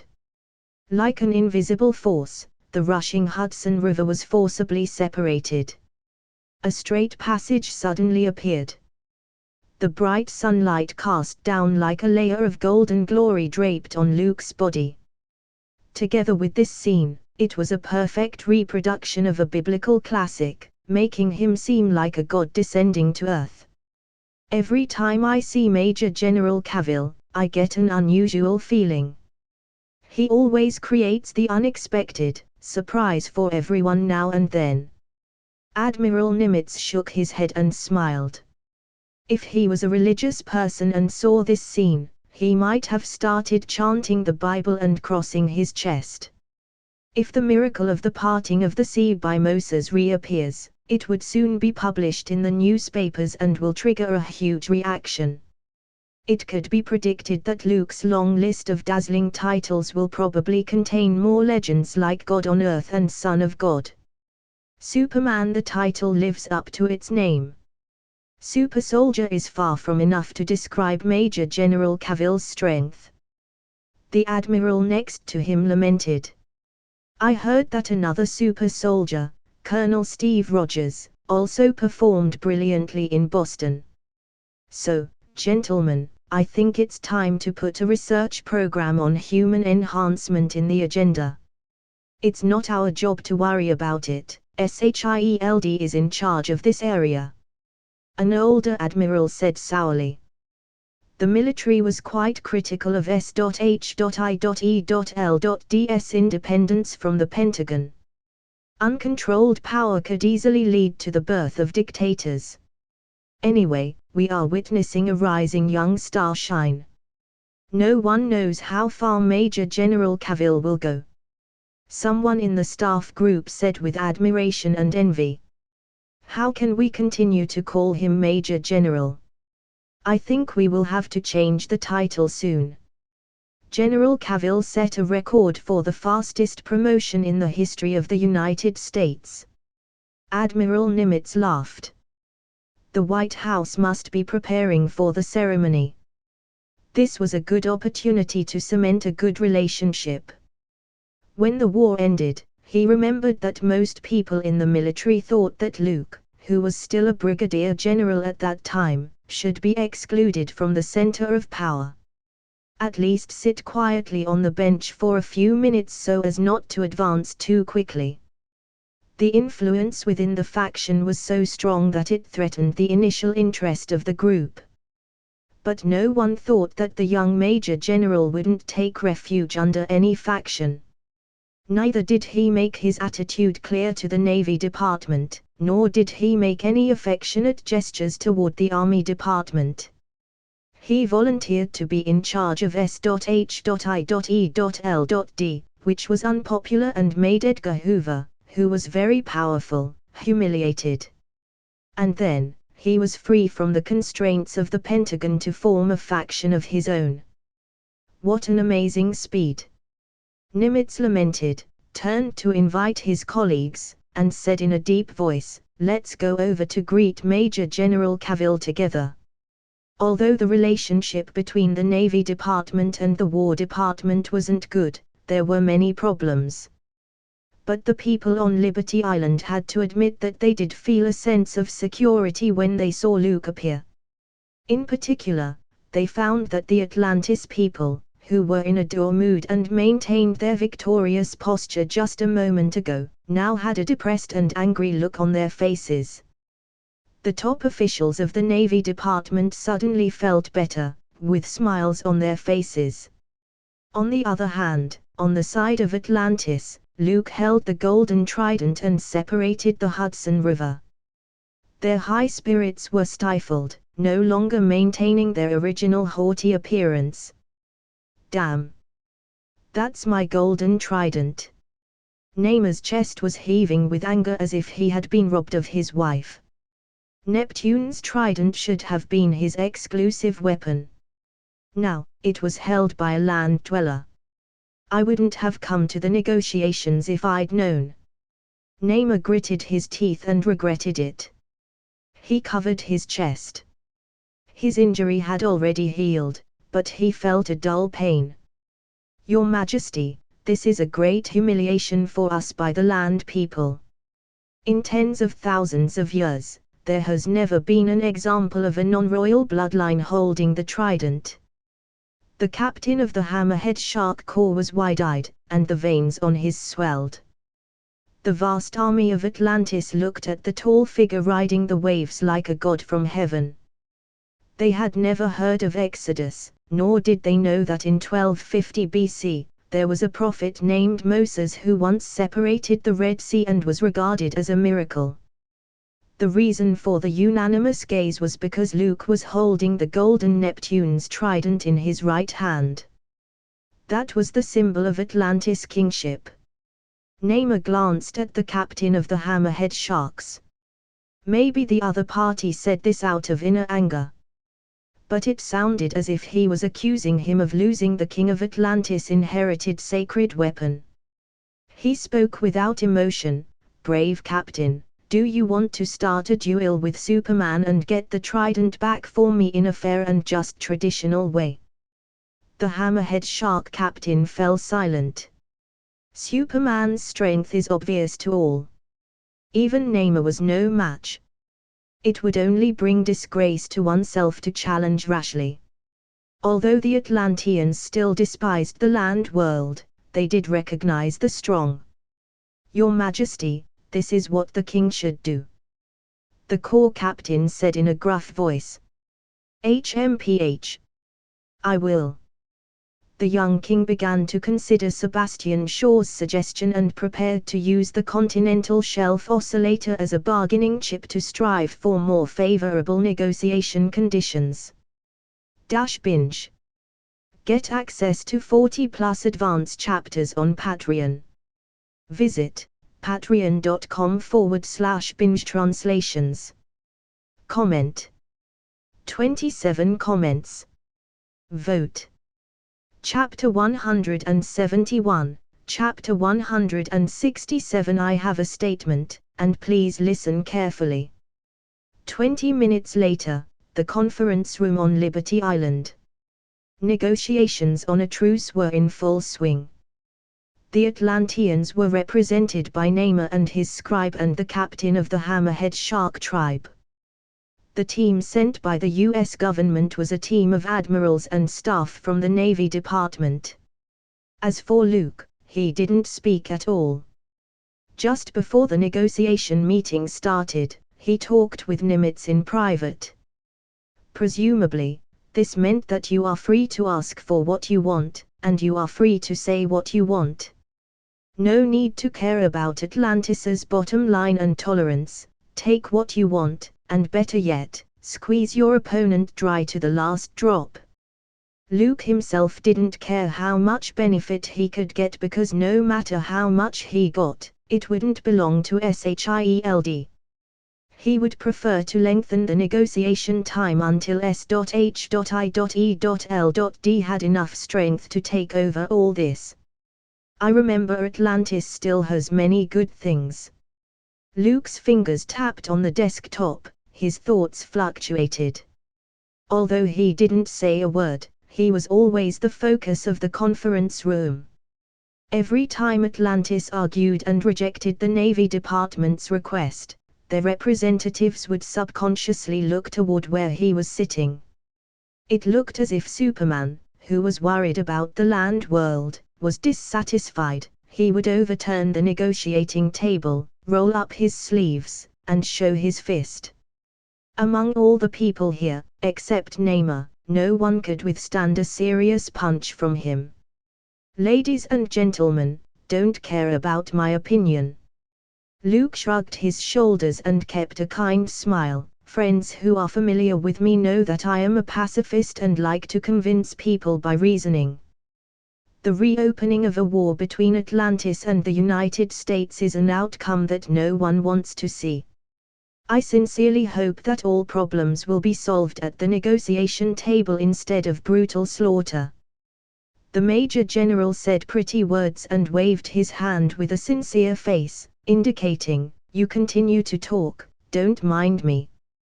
The representative of Atlantis nodded in a friendly manner and spoke in the same tongue-twisting tone about peace and the future. Deep down, no one believed a single punctuation mark in Luke's speech. Convince people by reasoning. If Superman put down his clenched fist, he would look like a reasonable, benevolent man. After some useless nonsense from both sides, the negotiations continued. Atlantis didn't mention a word about compensation but rather discussed future development and peaceful coexistence. It could be described as a replica of the U.S., full of freedom and democracy, but in reality, all it did was take by force. Luke must admit that seeing the American people being so disgusted, he felt a little bit happy inside. The bottom line for the government's representatives was that they were trying to pull the wool over the people's eyes and gain some benefits. In the face of the powerful Atlantis, even if Luke said they should feel free to ask, the Navy Department didn't dare to open their mouths casually. Otherwise, when war came, their words would cause even more problems. The two teams were pulling back and forth as if they were pecking each other's vegetables under the defense tower, which was unappealing and made people bored. "I have a statement to make, please listen." At a standstill, Namor, the brainless and unhappy combo, came forward. With a confident expression on his face, he greeted everyone in the room except Luke, who had his eyes closed. Luke, who was a little sleepy, opened his eyes. If Namor wanted to speak, he wasn't going to sleep. It wasn't that the Major General wanted to hear any insight from the other side. As a traveler, Luke believed he understood Namor's temperament and his life experience of lacking love since childhood and growing up without being beaten. Not only was this guy brainless, but he also had an inexplicable sense of superiority. He didn't think highly of Atlanteans, but at the same time, he also hated the humans of the land world. A king with the same beginnings, the Black Panther of Wakanda, became bigger and stronger, and the Sea King of the studio next door could mingle in the Justice League. Black Adam, who the clumsy Shazam often beat, was not afraid to take on Superman. Gorilla Grodd could conquer Africa and build a nation. On the other hand, Namor played a good set of cards poorly. He had always been unpopular due to his extremely inflated and bad personality. He was a member of the Illuminati, a terrorist organization that claimed that it wanted to solve the Earth's crisis and actually strived to create a crisis. But there was no sense of existence, except for the old rivalry against Black Panther. Basically, there was nothing. The power of the Phoenix was briefly obtained and he immediately ran to Wakanda to find trouble with the Black Panther and was finally beaten up by the Avengers and fled in disarray. Luke understood very well that when Namor said he was back in business, everyone could relax. Because he would only make things worse until it was beyond his control. Honestly, Namor always reminded Luke of an unborn president, called America's dense big brother Twitter president, New York's king, the first man to land on the sun, master of guesswork, the king of virology, the debate ghost, the savior of the United States, the king of spies, the punk businessman, the king of fast food, the SpongeBob in economics, the 45th president. As the king of Atlantis, the ruler of the 4 seas, and the master of the 7 seas, I have no reason to wage war. Sure enough, Namor opened his mouth and filled the meeting room with cheerfulness. The representatives on Atlantis' side were full of confusion. They froze and wondered why their king said this. The two sides were involved in a war. Who cares about reasons? The victor could say whatever he wanted, it made sense. Any words from a loser seemed laughable. The senior officials of the Navy Department also looked surprised, thinking that the king of Atlantis was so naive. They were all sitting at the negotiation table and wasting time talking for their own benefit. Who really cared about the reasons for waging this war or whether it was justified? Had it not been for the military might of Atlantis, the Navy Department's admirals wouldn't have minded throwing a bag of laundry detergent into the Atlantic Ocean and saying that these undersea people were hiding weapons of mass destruction and justice must be done to defend world peace. Binge. Get access to 40+ privilege chapters on Patreon. Visit patreon.com/binge translations. Comment. 31 comments. Vote. Chapter 172, Chapter 168. Negotiation is not the only means. Who really cared about the reasons for waging this war or whether it was justified? Had it not been for the military might of Atlantis, the Navy Department's admirals wouldn't have minded throwing a bag of laundry detergent into the Atlantic Ocean and saying that these undersea people were hiding weapons of mass destruction and justice must be done to defend world peace. The land world had caused serious damage to marine ecology for many years, which made Atlantis suffer greatly. Namor was oblivious to the change in atmosphere in the conference room. With a massive weapon such as the Continental Frame Oscillator as a bargaining chip, he felt he should be able to make a demand. And as a king, it was only right that he should show his negotiating skills. The marine life in the four oceans belongs to the people of Atlantis in a sense. The over-exploitation of whales by the land world has affected the ecosystem. Namor spoke in a deep voice. The same thing happened to my fellow mutants, who were captured by the military, persecuted, subjected to inhumane and illegal detention, and abuse. I hope that this public negotiation would not only solve the problem of war between the land world and Atlantis but also make all of you aware of the mistakes you made. The conference room was silent, and Admiral Nimitz scratched his head, unsure if he should speak up. He wasn't impressed by Namor's sincere speech and his decision to turn over a new leaf and become an environmentalist who called to preserve marine ecology. Rather, they believe that Atlantis will sooner or later come to an end. Often, a naive-minded king may be worse and short-lived than a cruel king. I wonder if the people under the sea have the traditional habit of conducting a big revolt. Otherwise, maybe they could look forward to Namor walking toward a guillotine. His Majesty the King has a good point. Nimitz took the lead in applauding. After the sparse applause, he continued. Where were we? Oh, the specifics of the war treaty, the peace summit, and the announcement of the establishment of diplomatic relations, the clumsy Shazam often beat. Let's continue. The Atlantis representatives looked embarrassed and glanced at the young king, who was acting confidently. Then kept up with the rhythm and got the negotiations back on track. Only Namor stood alone, his face flushed. If Superman weren't here and forcing him to keep calm, the negotiation would certainly turn into a fight. I also have some words to say. At that time, Luke cleared his throat, and the noise stopped abruptly. Everyone kept their mouths shut, and their eyes turned to the head's seat. Even the Atlanteans held their breaths and showed a dignified complexion. Although Luke was just a general of a country in the land world, his right to speak and his decisions would inevitably affect the follow-up of the negotiations. Seeing this, Namor looked like he had been greatly humiliated. He's the king. He was treated worse than a general. His Majesty, and the King of Atlantis, just mentioned the unfair treatment of mutants, and I should have a certain say in this. Luke smiled gently and said, first of all, the military has never persecuted or abused mutants, at least not SHIELD.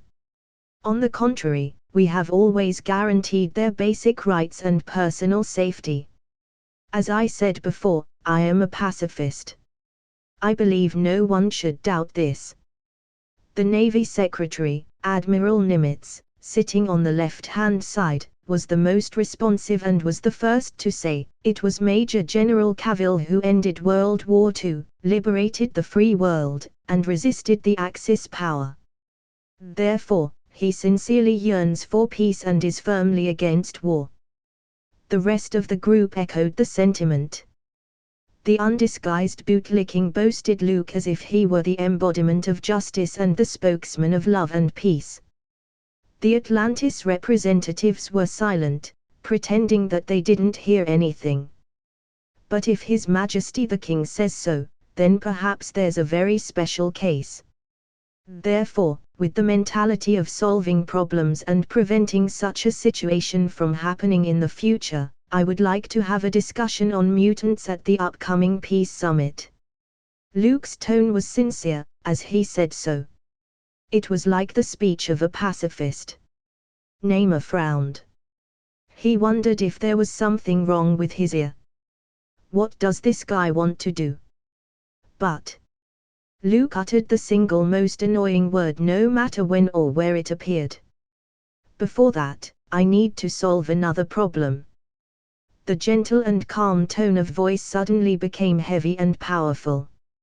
Luke's calm eyes, without the slightest emotion, swept over the Atlantis representatives and solemnly said, as far as I know, His Majesty has a mutant named Sebastian Shaw on his side. In case you didn't know, he served the Third Reich during World War II and ran Auschwitz, the concentration camp. This man has the blood of thousands of innocent people on his hands and is a war criminal in every sense of the word. Therefore, I think Atlantis should hand over Sebastian Shaw or stop protecting him before ending this negotiation. Luke faintly said. His cold eyes, as sharp as a sword, stabbed at the silent Namor. The latter looked a bit pale, his sober consciousness struggling with the psychological suggestion imposed by the White Queen. What if I refuse? Namor squeezed this sentence out of his gritted teeth. The psychological suggestion from the White Queen still prevailed. I'm sorry about that. Peace needs to be promoted by both sides, not just talked about. Luke's voice cooled down, but his face kept smiling. Negotiation is only a means, but not the only means. Your Majesty, don't make a hasty decision. I am willing to give Atlantis some time to think about it seriously. Not as a threat, but as a kind reminder. Binge. Read 20+ chapters advance on Patreon. Visit patreon.com/binge translations. Comment. 28 comments. Vote. Chapter 173, Chapter 169, 170, 171. The end of the road, give it a try. Namor, who had returned to the main Sea Dragon ship, leaned back in his chair in the chamber. He raised one hand to support his jaw, his expression was uncertain. The King of Atlantis, who thought he was humiliated and threatened, left Liberty Island without waiting for the negotiation to end. He already handed over the specific tasks to the representatives. Anyway, neither the land world nor the people of Atlantis seemed to take the king seriously. Instead of staying there and enduring the oppression from Superman, it was better to return to the ship. He is an ambitious man who wants to get more out of Atlantis, but he presents himself as a peacemaker. Ridiculous. Out of Superman's sights, Namor was finally able to speak out loud. He dismissed the left and right guards, vented his negative emotions, and began to face the problems that needed to be solved. Superman didn't give him much time. Within 48 hours. Either hand over Sebastian Shaw, or start the war all over again. If the outcome of the negotiations had been the latter, the self-proclaimed pacifist Major General wouldn't hesitate to use nuclear weapons to destroy the royal city of Poseidonia. On one side was the lives of his people, and on the other was his mutant compatriots. Namor was in a dilemma. But what worried him most was that Superman mentioned the words war criminal. This was a very serious accusation. Although Namor had a pit in his head, he didn't have a soft spot for executioners and butchers, even though he sometimes guest-starred in both roles himself. A villain with a low moral bottom line may not be willing to be friends with another. It's like those times when people dislike other annoying people. But when they get into trouble themselves, they still want someone to stand up for them. Therefore, human beings are complex and contradictory creatures. And Namor was even more complicated. He was a human being, an Atlantean, and a mutant. He could be called a warrior among hybrids. However, in addition to his strength, we can find other advantages. To some extent, he was a failed example of genetic inheritance. I have to talk to Mr. Shaw. Namor frowned, not knowing what to do. After a loss in battle and a loss in war, many people of Atlantis had a lot to say about him. If Namor insisted on sheltering Sebastian Shaw, there would be a violent backlash. At that time, it was hard to say whether he could still sit firmly on the throne. Hypocrite. What pacifists? Nothing more than a grandiose lie. Namor felt that Superman deliberately proposed to solve the mutant problem and then ignite internal conflict in Atlantis by disposing of Sebastian Shaw. The representatives are too short-sighted and could only see the first layer of intent, not realizing Superman's sinister intentions. Namor, who thought he was on the fifth layer, became more and more frightened of Superman's mind. This was a terrible opponent. He thought so. Liberty Island, conference room. When the representatives of both sides dispersed, Luke and Admiral Nimitz sat at the oval desk. The two had a tacit understanding and stayed behind to exchange views. They knew that this negotiation was far from over. On the one hand, Namor didn't give a direct answer, on the other hand, there was a specific attitude towards the land world. Atlantis, as a marine civilization and historical civilization, had extraordinary heritage and strength. When the name was spread worldwide, all countries on land would be highly concerned and wary. Luke had heard that the Brits started to revive the Woden's Blood research project, but progress was slow. To ensure recipients' success rate and survival time, they abandoned the battleship class and developed various tank class types. Stephanie, who helped Luke before, was considering whether to bring in a lower version. For example, armored vehicle class. Super soldiers that could be mass-produced are far more cost-effective than top-tier combat power. On the other hand, the Soviet Union continued to vigorously develop its nuclear industry, burying its head in planting mushrooms in response to various external threats. The Maoist way of thinking was very simple. There was no problem a nuclear bomb can't fix. One wasn't enough. Then, two. Anyway, great strength could create miracles. This was the simple thinking of the rising Red Bear. Caliber is justice, and range is truth. Hold a peace summit. Is Major General Cavill trying to bring all the countries of the world into an allied front? Nimitz thought for a moment and asked curiously. The White House didn't reveal this intent. So this could only be interpreted as Luke's thoughts. This Major General was bold. He skipped the president and made a decision first. He didn't care who would be held accountable afterward. This was probably Superman's confidence. Atlantis is so vast that all the waters of the earth are theoretically their territory. Luke nodded his head, tapped his fingers on the table several times, and calmly said, we won a temporary victory and a chance to sit at the negotiating table, but there is no way to expand on that victory. On one hand, destroying the city of Poseidon is the last resort. But, on the other hand, that can't solve the fundamental problem. Because Atlantis is a marine civilization, we cannot plunder resources by occupying the land. Whereas, a single country on the land world cannot exert enough pressure on the people underwater. Therefore, what we have to do is to win over more allies, such as the British, the Soviets, and SPER. They are also interested in Atlantis. Just waiting for an opportunity to enter, or an excuse. Nimitz was convinced. Through several contact and landing battles, he had also seen the level of technology in Atlantis. It was still necessary to reach a consensus with other countries and unite against external forces. If Namer Mackenzie, a young man who doesn't look like a king at all, is determined to shelter Sebastian Shaw?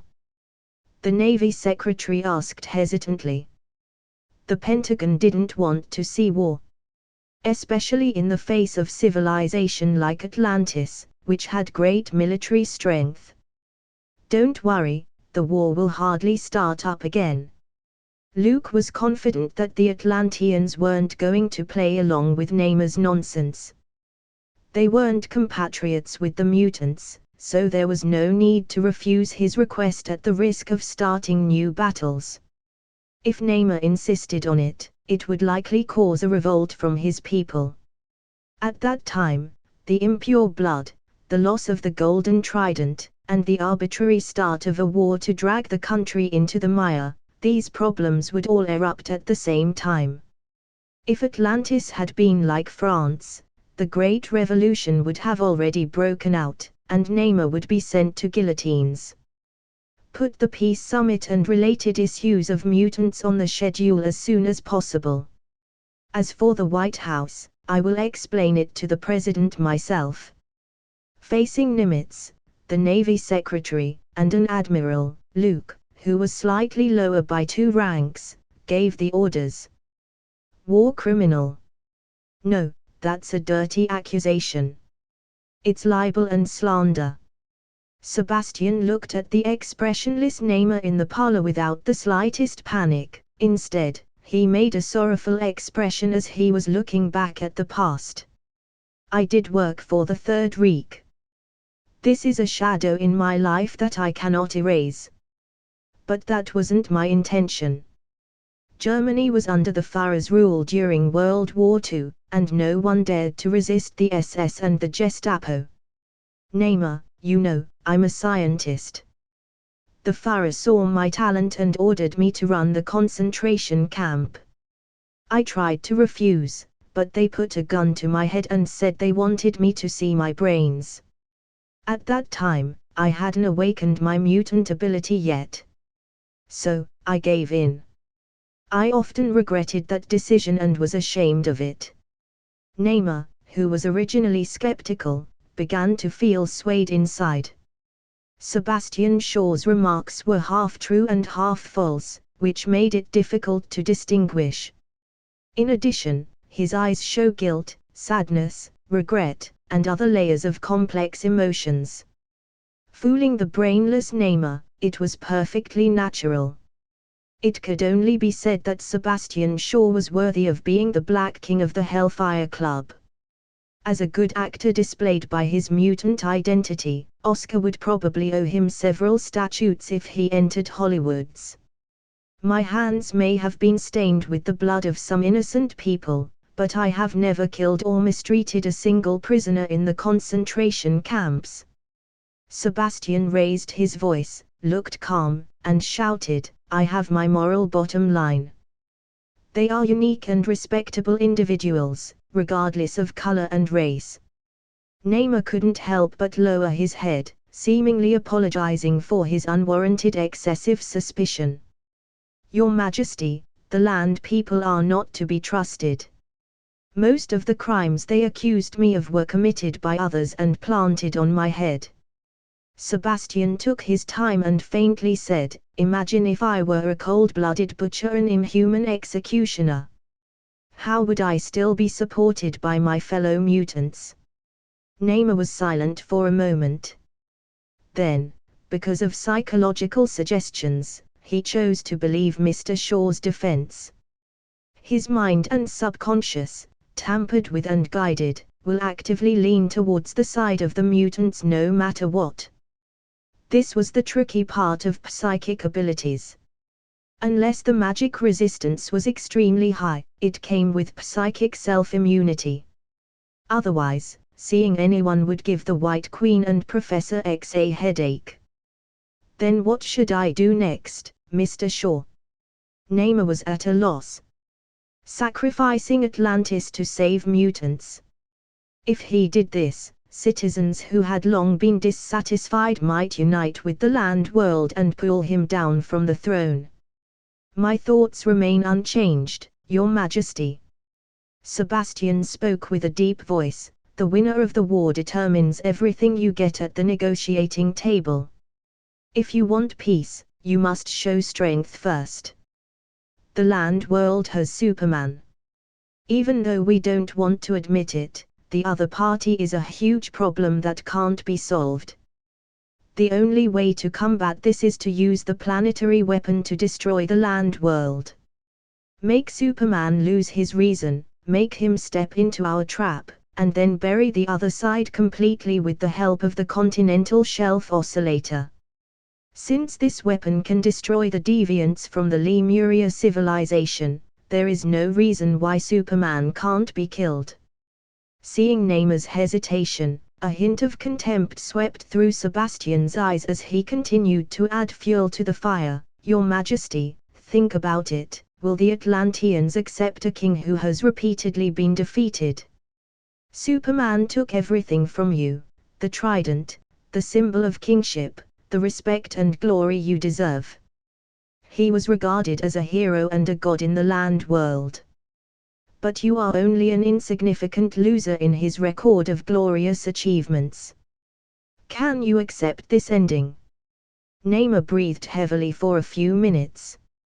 He listened to Sebastian's long inflammatory speech, and memories came up from deep inside him.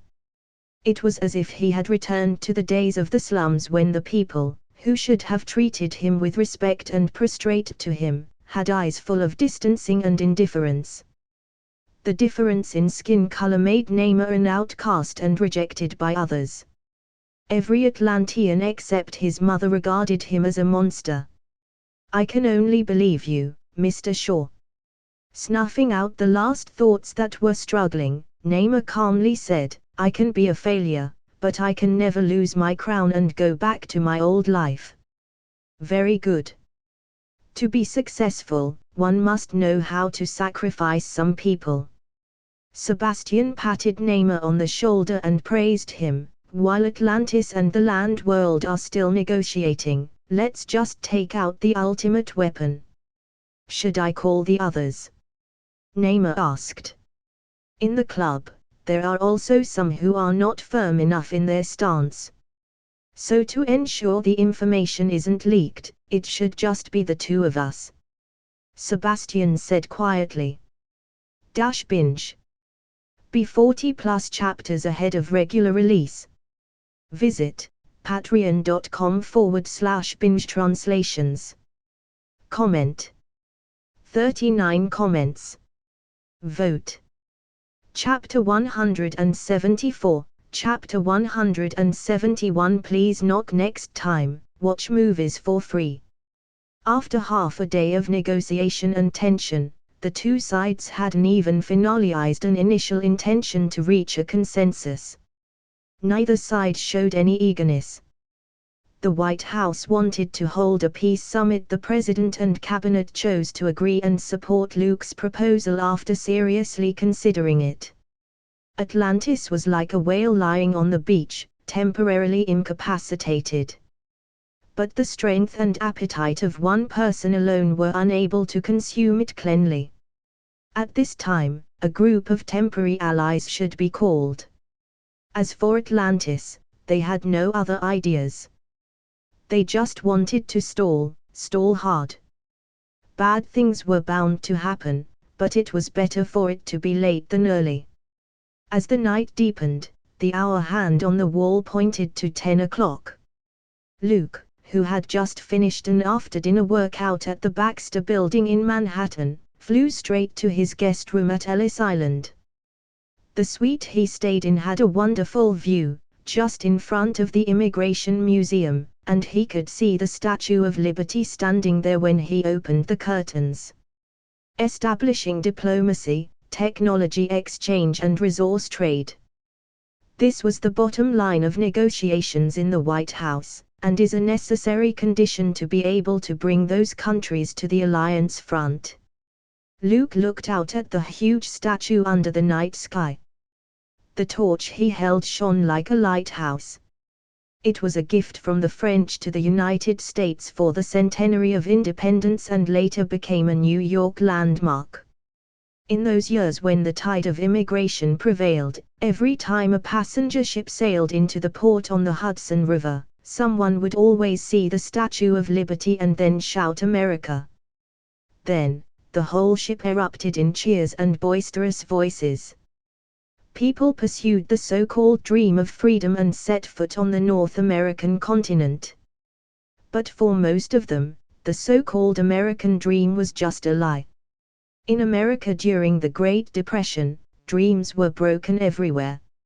Even people jumping from the rooftop had to wait in line. For example, if you chose a landmark building or a Wall Street firm, you might have to wait an hour or two for your turn. I hope Neymar is more foolish than I expect and is prepared to use his planetary weapons to deliver an annihilating attack, a decision that would be enough to send Atlantis into the abyss. Luke stopped his hand just as he unbuttoned the first 2 buttons of his white shirt. Although he hasn't started to learn magic yet, he sensed the fluctuations of space with the basic attributes granted by the card. As expected, sparks of magic jumped and flickered, opening a circular passage. Ancient One, can you knock on the door when you come again next time? If I'm doing some exercise, I'm suddenly caught in the middle of it, I'm likely to be left with a trauma. Luke stared at the shiny bald head and gently reminded the other party to pay attention to basic manners. Ancient One frowned slightly. Since she became a master of the arts, she hasn't walked through a door for many years. Sorry, let's start over. The Sorcerer Supreme thought carefully for a while and thought that Luke made a good point. So she turned and walked into the circular passage where the magic sparks were dancing. A few minutes later, there was a knock on the door. Luke's mouth twitched, he didn't know what to say. This Sorcerer Supreme was honest and frank. When he opened the door, it was the Ancient One outside who had changed into a proper suit with a shiny head. I have consulted with several masters, and they all said that this is more formal. With a smile, she loosened her tie and said, besides, I always make sure you're free every time I come over. So, you often peek into my private life with window on the worlds. Luke resisted his inner desire to spit and go to Comatage. He had to study magic to block out the Sorcerer Supreme's invisible stares. Otherwise, when playing in bed, he was afraid to go weak when he thought of someone watching suddenly. He didn't have a bad habit of exposing his fetishes. Major General Cavill, you don't have to worry about that. The Ancient One seemed to have guessed Luke's thoughts and explained, Sorcerer Supremes doesn't have a bad habit of peeking. So we all took the initiative to put a special spell on the window of the worlds. Even if you accidentally peek into your private life, the image will immediately become blurred. This is the request of the Trinity of Vishanti in response to the call of an unspoken being in the multidimensional world. What? They can pixelate? Luke was shocked. He could only say one thing, this is worthy of the Sorcerer Supreme. After finishing this boring topic, Luke sat on the soft sofa and smiled lightly. If I remember correctly, didn't we just meet this morning? Can't you call me if there's something wrong? He took out a bottle of red wine that he had put in the ice bucket and poured himself a glass. Then he looked up at the Ancient One. The other party shook her head, indicating that she had no habit of drinking. Even a master in the sanctuary should learn to keep pace with the times, and face-to-face communication and conversation would be abandoned by the time sooner or later. Therefore, I recommend Kamataj and Temple of the Three to purchase a batch of the latest mobile phones from Skynet. Although the bad signal may be a thorny problem that's difficult to solve so soon, it should not affect the masters of the New York Sanctum. Trust me, it's a must-have item for home and travel. The Ancient One glanced at the large, bulky mobile phone on the table, but her heart didn't fluctuate. She showed little interest in Luke's unconvincing sales promotion. Generally speaking, masters prefer to keep pets such as crows, white doves, or wolf spirits to send messages.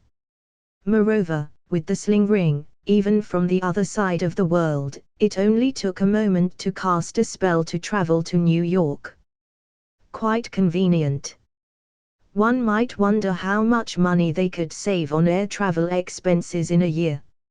Major General, in our view, the confidentiality aspect of electronic products may not be high enough, and the risk of compromise is high.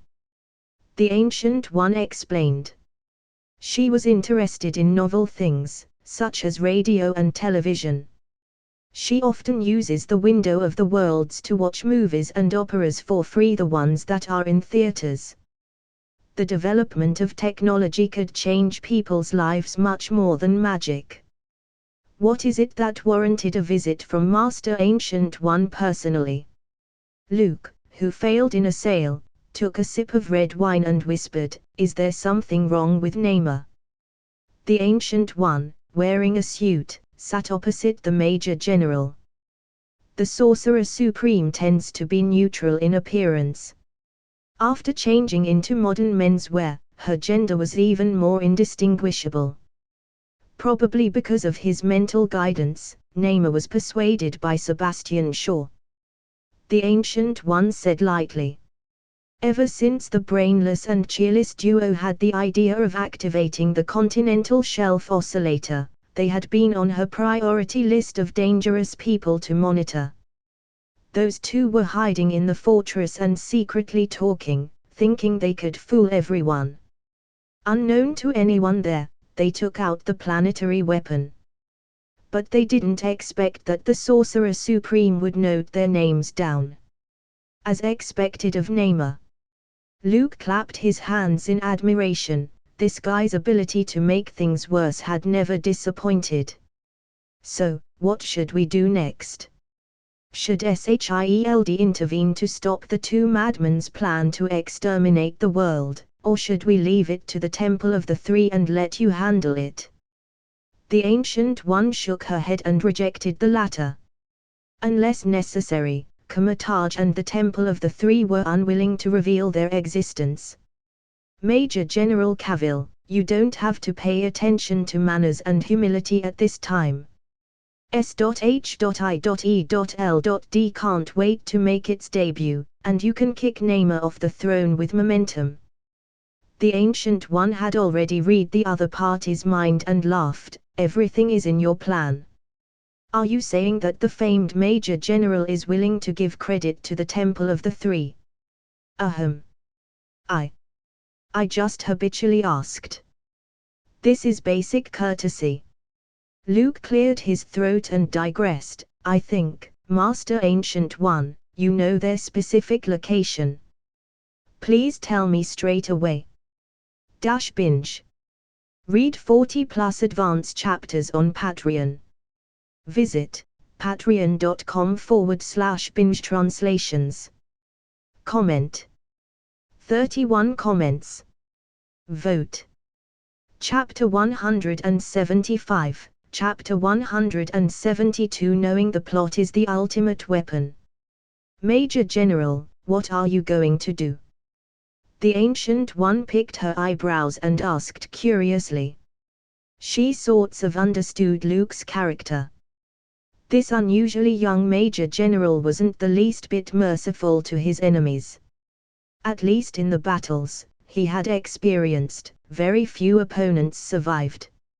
Therefore, according to the Ancient One's guess, there was a high probability that the combination of brainless and cheerless would be hammered to death by Superman with one punch, and future trouble wouldn't appear. No matter what happens, Sebastian Shaw must die. Luke shook his glass and found that the half-drunk red wine rose slowly and quickly returned to its original height. Unlimited refill. Sorcerer Supremes liked to play this trick. Perhaps Thor, the god from Asgard, would like Doctor Strange's never-ending cup of beer. But Luke wasn't interested. This was just a simple time cycle. Drinking red wine empty, then back to the previous timeline. It looked like automatic refilling. Even if Luke kept drinking it, he wouldn't feel like he had to go to the bathroom. Because the red wine he drank had returned to the cup with the time lapse. So, he didn't drink anything. When you think about it, it's a little disgusting. Namor. Are you going to let him go?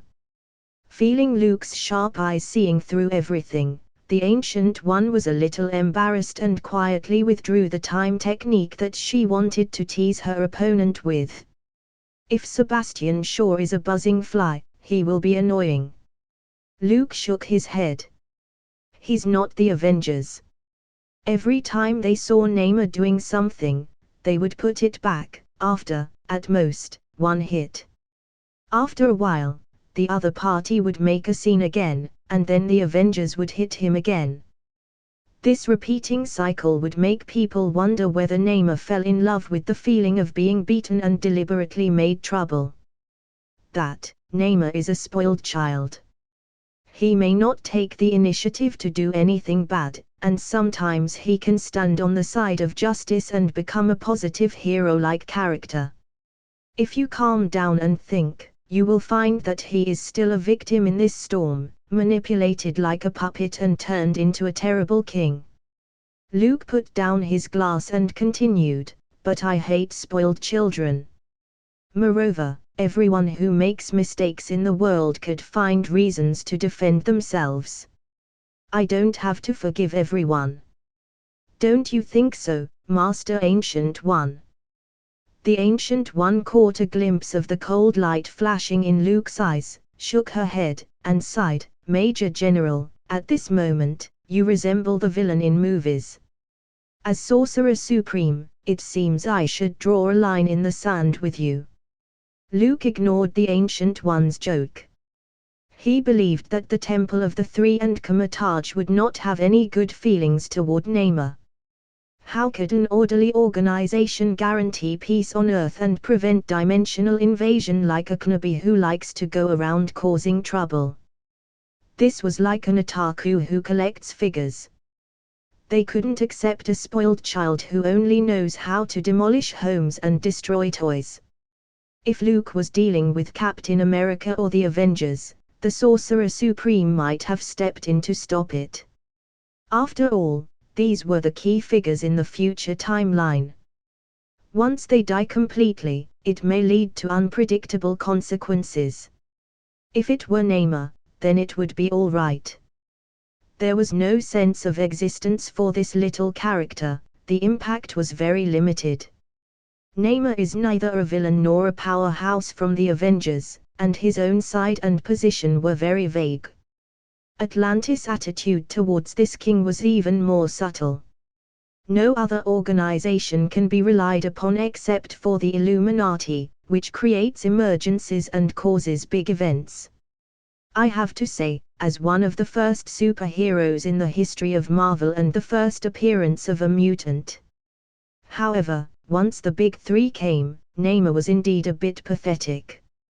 Compared with the studio next door, the only ability that people often trolled was being able to talk to fish from the Submariner. The treatment between the two sides could be described as heaven and earth. The latter was still one of the 7 giants of Justice League, with a beautiful wife and goddess mother. But before we can fix it, we have to get rid of the continental shelf oscillator. The Ancient One had no problem with Luke punching Namor and Sebastian Shaw to death. The Sorcerer Supreme wasn't a saint that couldn't see people kill and shed blood. In fact, in her long life, destruction and death were the most common things. Give it to Comatage for safekeeping. Luke asked a tentative question. He wanted to put the continental shelf oscillator in S.H.I.E.L.D. as a strategic weapon against Asgard and other alien civilizations in the future. Those people have the Rainbow Bridge and the Casket of Ancient Winters, so the Earth can't lose. That isn't a magical item, and it's too big to fit in Comatage. The Ancient One shook her head and refused. She wasn't interested in the continental shelf oscillator. Because the Sorcerer Supreme herself was the ultimate walking weapon. It looks like Namor will be here soon. The Ancient One flicked her finger, and a round window suddenly appeared in the spacious room. The blurred picture gradually became clear. Then, the image is projected into the living room. Master Ancient One, you carry the window of the worlds with you. Luke was even more convinced that the bald master sitting across from him tended to peep. Never mind the details, Major General. You should focus on Namor and Sebastian Shaw. The Ancient One turned red and changed the subject. How could the Sorcerer Supreme, the sole leader of Comatage, use a magic artifact to peek into other people's lives? She only used the window of the worlds to freely watch movies and plays and for absolutely no other purpose. Luke withdrew his skeptical eyes and looked at the projected real-time image. It was the deep dark sea. Your Majesty, are you sure you didn't disclose it to others? A shuttle-shaped flying boat pushes away the current and moves steadily in the given direction. In the cockpit, there were only 2 people, Namor and Sebastian Shaw. The latter was a little upset, not excited about reaching the goal, but felt a twinge of panic. Outside was the deep, dark, cold ocean floor, and occasionally a huge beast from the deep swam by abruptly, causing frightening turbulence. It's like a road to the netherworld. Sebastian thought so for no apparent reason. Mr. Shaw, don't worry. Namor nodded as he piloted the boat. My people are a bunch of short-sighted, stuck-in-their-ways people. They won't understand my intentions and painstaking efforts. So, I didn't tell anyone. It will only lead to opposition and impeachment. Hearing Namor say this, Sebastian gradually put down his worry and abandoned any unnecessary thoughts. He looked at the course on the navigator and asked, the target is approaching Island. Your Majesty, what exactly is the planetary-class weapon that Atlantis possesses? Namor pondered for a moment as if he was seriously remembering. After a long time, he said with a little nostalgia, I only received a brief royal education before being taken by my mother to live in the slums. I heard my mother mention the name Continental Shelf Oscillator once inadvertently. Later, when I inherited the throne, I further confirmed its existence through ancient history books. Strictly speaking, this ultimate weapon, which successive kings regarded as taboo and not to be spoken of, was not owned by Atlantis. It comes from the ancient gods. They are the ones who caused the great shifts in the Earth's plates that destroyed us and Lemurian civilization in one fell swoop. In the eyes of many Atlanteans, it was a terrible nightmare that couldn't be forgotten. Therefore, the nobles were unwilling to communicate with the land world and even reluctant to develop science and technology. Tens of thousands of years have passed, and they are still staying as they are. They fear that when Atlantis emerges and reaches the surface, the ancient gods will come back and destroy everything we have. Sebastian laughed when he heard this. In this regard, he agreed with Namer.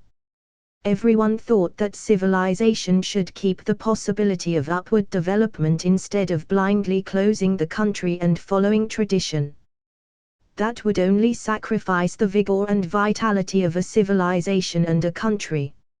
All I know is that the Continental Oscillator is huge, not a weapon, but a device of some kind, to transform the planet. Namer recovered his complex emotions and reassured himself, perhaps it is not a Pandora's box that brings destruction, but a spark for a civilization that could restart the world and nurture a new future. Sebastian didn't expose Namer's clumsy self-deceiving lies, and he had similar thoughts. Use that planetary weapon to destroy an old world dominated by human beings and create new Earth dominated by mutants. 40 minutes later, the shuttle dived down to the dark seafloor and finally reached its destination. Here it is. A trace of eagerness rose in Namer's eyes, and he muttered, "That is the ultimate weapon left behind by the ancient gods."